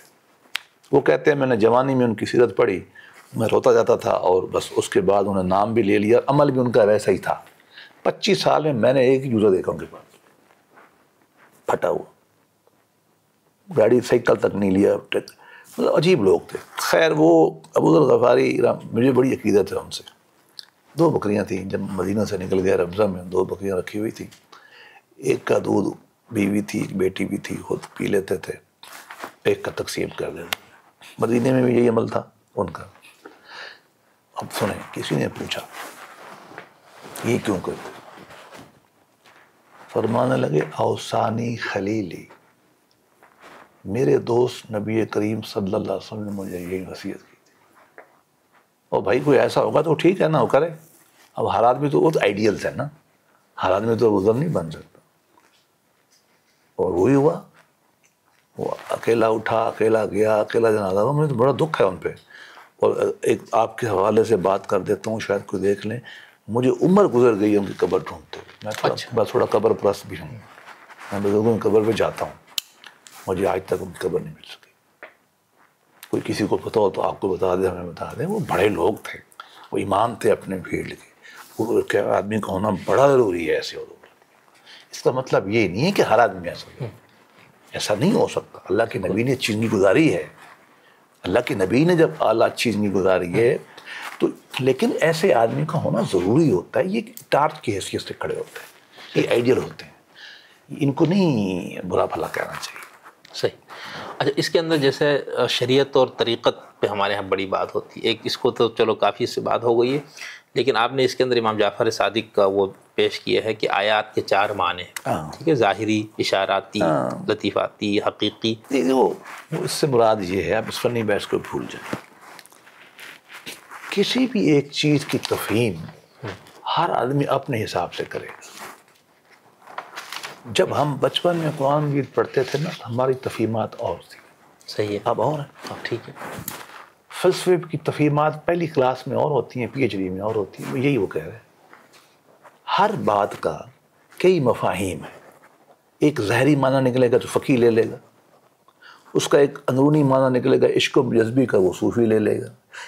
ایک اس کے اندر جذب و کفتی کے اندر اللہ کی ذات کی طرف آپ کو وہ عرفانی ہو جائے، اور ایک مقام آتا ہے کہ پھر آپ دین کی روح سمجھ جاتے ہیں، وہ حقیقت ہو جاتی ہے۔ تو یہ تو بالکل اس سینس میں لیتے ہیں۔ اچھا، یہ کوئی ڈاکٹر ملتا ہے، آپ جاتے ہیں یوں دیکھتے ہیں، آپ کو دوائی لکھ دیتے ہیں، نہ وہ ٹیسٹ کرتا ہے، نہ کچھ دوائی ٹھیک ہوتی ہے۔ کیوں؟ وہ 50 سال کا اس کا علم پروسیس کر کے اس کی ویژن اتنی ڈیولپ ہو جاتی ہے، کلینکل ججمنٹ جسے ہم کہتے ہیں۔ کیا ہے؟ آپ کے سامنے بندہ آتا ہے، آپ اندازہ لگا لیتے ہیں، ہم انٹرویو لیتے ہیں نا، ہمارے سامنے بندہ آتا ہے، ہمیں موٹا موٹا پتہ چل جاتا ہے کہ یہ بے حیا ہے، کام چور ہے یا کام کرنے والا ہے، ہمیں پتہ چل جاتا ہے۔ باقی ہم چھوٹے موٹے سوال بھی کر لیتے ہیں۔ یہ عرفان ایک ڈیولپ ہو جاتا ہے، یہ انسانی عمل کا حصہ ہے، اس میں کوئی پیچیدگی کوئی نہیں ہے۔ نہ ایک طرح کی واٹر ٹائٹ تقسیم ہوتی ہے۔ مراد یہ ہے کہ تفہیم کے درجے وہ ہر علم میں یہی ہوتا ہے۔ سر بہت ٹائم ہو گیا، میں آپ سے آخری 2 چیزیں پوچھنا چاہتا ہوں۔ ایک تو آپ نے غیر اسلامی نظریات کی آمیزش والا پورا ایک باب باندھا، پھر اس میں کافی چیزیں ابھی گفتگو میں بھی، تو لیکن اس کے باوجود آپ کی کتاب میں بھی کچھ غیر اسلامی چیزیں ہیں، بتائیے۔ بسم اللہ، میں ٹھیک کر دوں گا، بتائیے۔ اور سب کے لیے میری تمام، اچھا پہلی بات تو ہے کہ میں نے یہ علماء کی جماعت کو بھیجی تھی، ہاں، میں آپ کو پتہ حامی ہوں، اور انہوں نے کچھ 2-4 پیراگراف مجھے کہے تھے، وہ تو میں نے کاٹ دیے۔ اگر کوئی چیز رہے گی، آپ یا کوئی مسلمان، میں اپنی غلطی اتنی خوشی سے مانتا ہوں جتنا میں پلاؤ خوشی سے کھاتا ہوں مجھے آپ بتائیے میں بالکل اس کو ٹھیک کر دوں. نہیں، میں ویسے اس طرح میں مفہوم میں نہیں. میں یہ کہہ رہا تھا اب اس پہ چونکہ میں نے الگ سے آپ سے گفتگو اگر ہوا تو رکھنے احوال کے اوپر نا، لیکن اب اس کے اندر جو کچھ چیزیں اب بوادہ و ہجوم کیا اس کا تعلق ہے؟ وہی ہے قرآن میں سنت میں کہاں یہ چیزیں تجلی و سطر، تو وہی نا، تو یہ غیر اسلامی چیزیں، تلوین ہے، تمکین ہے، جمع و فرق. دیکھیے اس پہ نہ قرآن ہے نہ حدیث ہے، تو غیر اسلامی ہو گیا. میں عرض کرتا ہوں وہ ہے کیا. قرآن مجید میں بہت ساری چیزیں ایسی ہیں جو انسانی زندگی میں ہیں، قرآن میں نہیں ہے. ٹھیک ہے نا. اگر قرآن مجید نے ہر شے کو لانا ہوتا نا تو 50 والیوم بن جاتے، پھر قرآن مجید اونٹوں پہ لگا ہوتا. ذرا جامع بن یہ کیا ہے، بواب ہجوم کیا ہے. جب آپ اللہ کے راستے میں جا رہے ہو، اسی کو کھولتا ہوں باقی اسی طرز پہ آ جائے. جب آپ ایک اللہ کے راستے میں جا رہے ہوتے ہیں نا، کبھی کبھی آپ پریشان ہونے لگتے ہیں بہت زیادہ.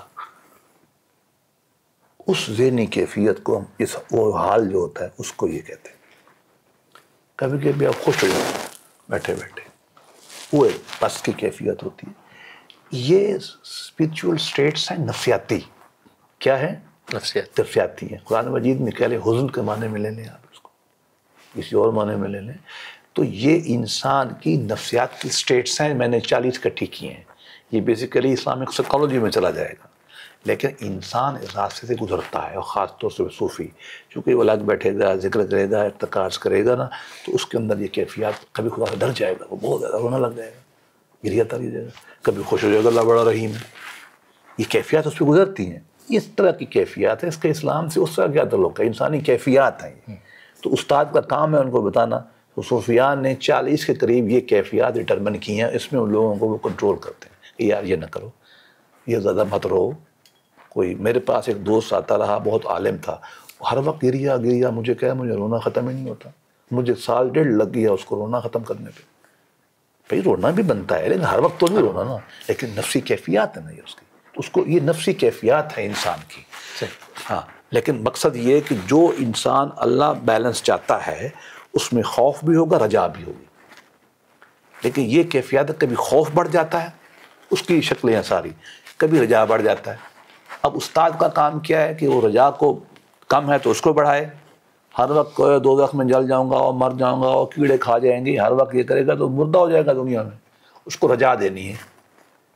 اور جو بالکل کہ اللہ میں ارمان ہے، مجھے کوئی ضرورت کو نہیں، اس کو کہنا بابا رددت الی ربی وجہ، اس کو کہنا نہ بھی. یہ وہ چیزیں ہیں اس کا. صحیح نہیں، میں تو ایسے مذاق بالکل میں ایگری کرتا ہوں، لیکن میں تو آپ کو تھیوری بیان کر دی کہ ہر بات تھوڑی قرآن مجید میں ہونی چاہیے. انشاءاللہ میں مقامات اور ٹیکنیکل سی چیزیں ہیں، کچھ چیزیں ہیں جو آپ اور تصوف کی نفسیات دنیا میں بہت ایڈوانس ہے. نفسیاتی مسئلہ بہت ایڈوانس ہے اس کا. صحیح. اور بہت دوسرے جن لوگوں نے تصوف پہ تنقید کی نا، میں خاص اگر ہم سلفی نقطہ نظر والوں کو، تو وہ ان اصطلاحات کو وہ کہتے ہیں سب غیر اسلامی ہے، اور تصوف کے غیر اسلامی ہونے کے اکثر موبائل بھی غیر اسلامی ہے نا. نہیں، وہ تو مذہب سے، دین سے وہ کیا تعلق نہیں. یہ نفسیات کی مسئلہ میں نے کب کہا دین کا مسئلہ؟ تو آپ نے تصوف کی اس میں لے کر نا، تصوف اسلام ہے، یہ اسلام کا ایک حصہ ہے. تو وہ کب تک کیا ہے؟ انسان کو ایڈریس کرتا ہے نا. جی. اب انسان کے جو نفسیاتی مراحل ہوں گے ان کو کون ڈیل کرے گا؟ استاد ہی کرے گا نا. صحیح. وہ کر رہا ہے.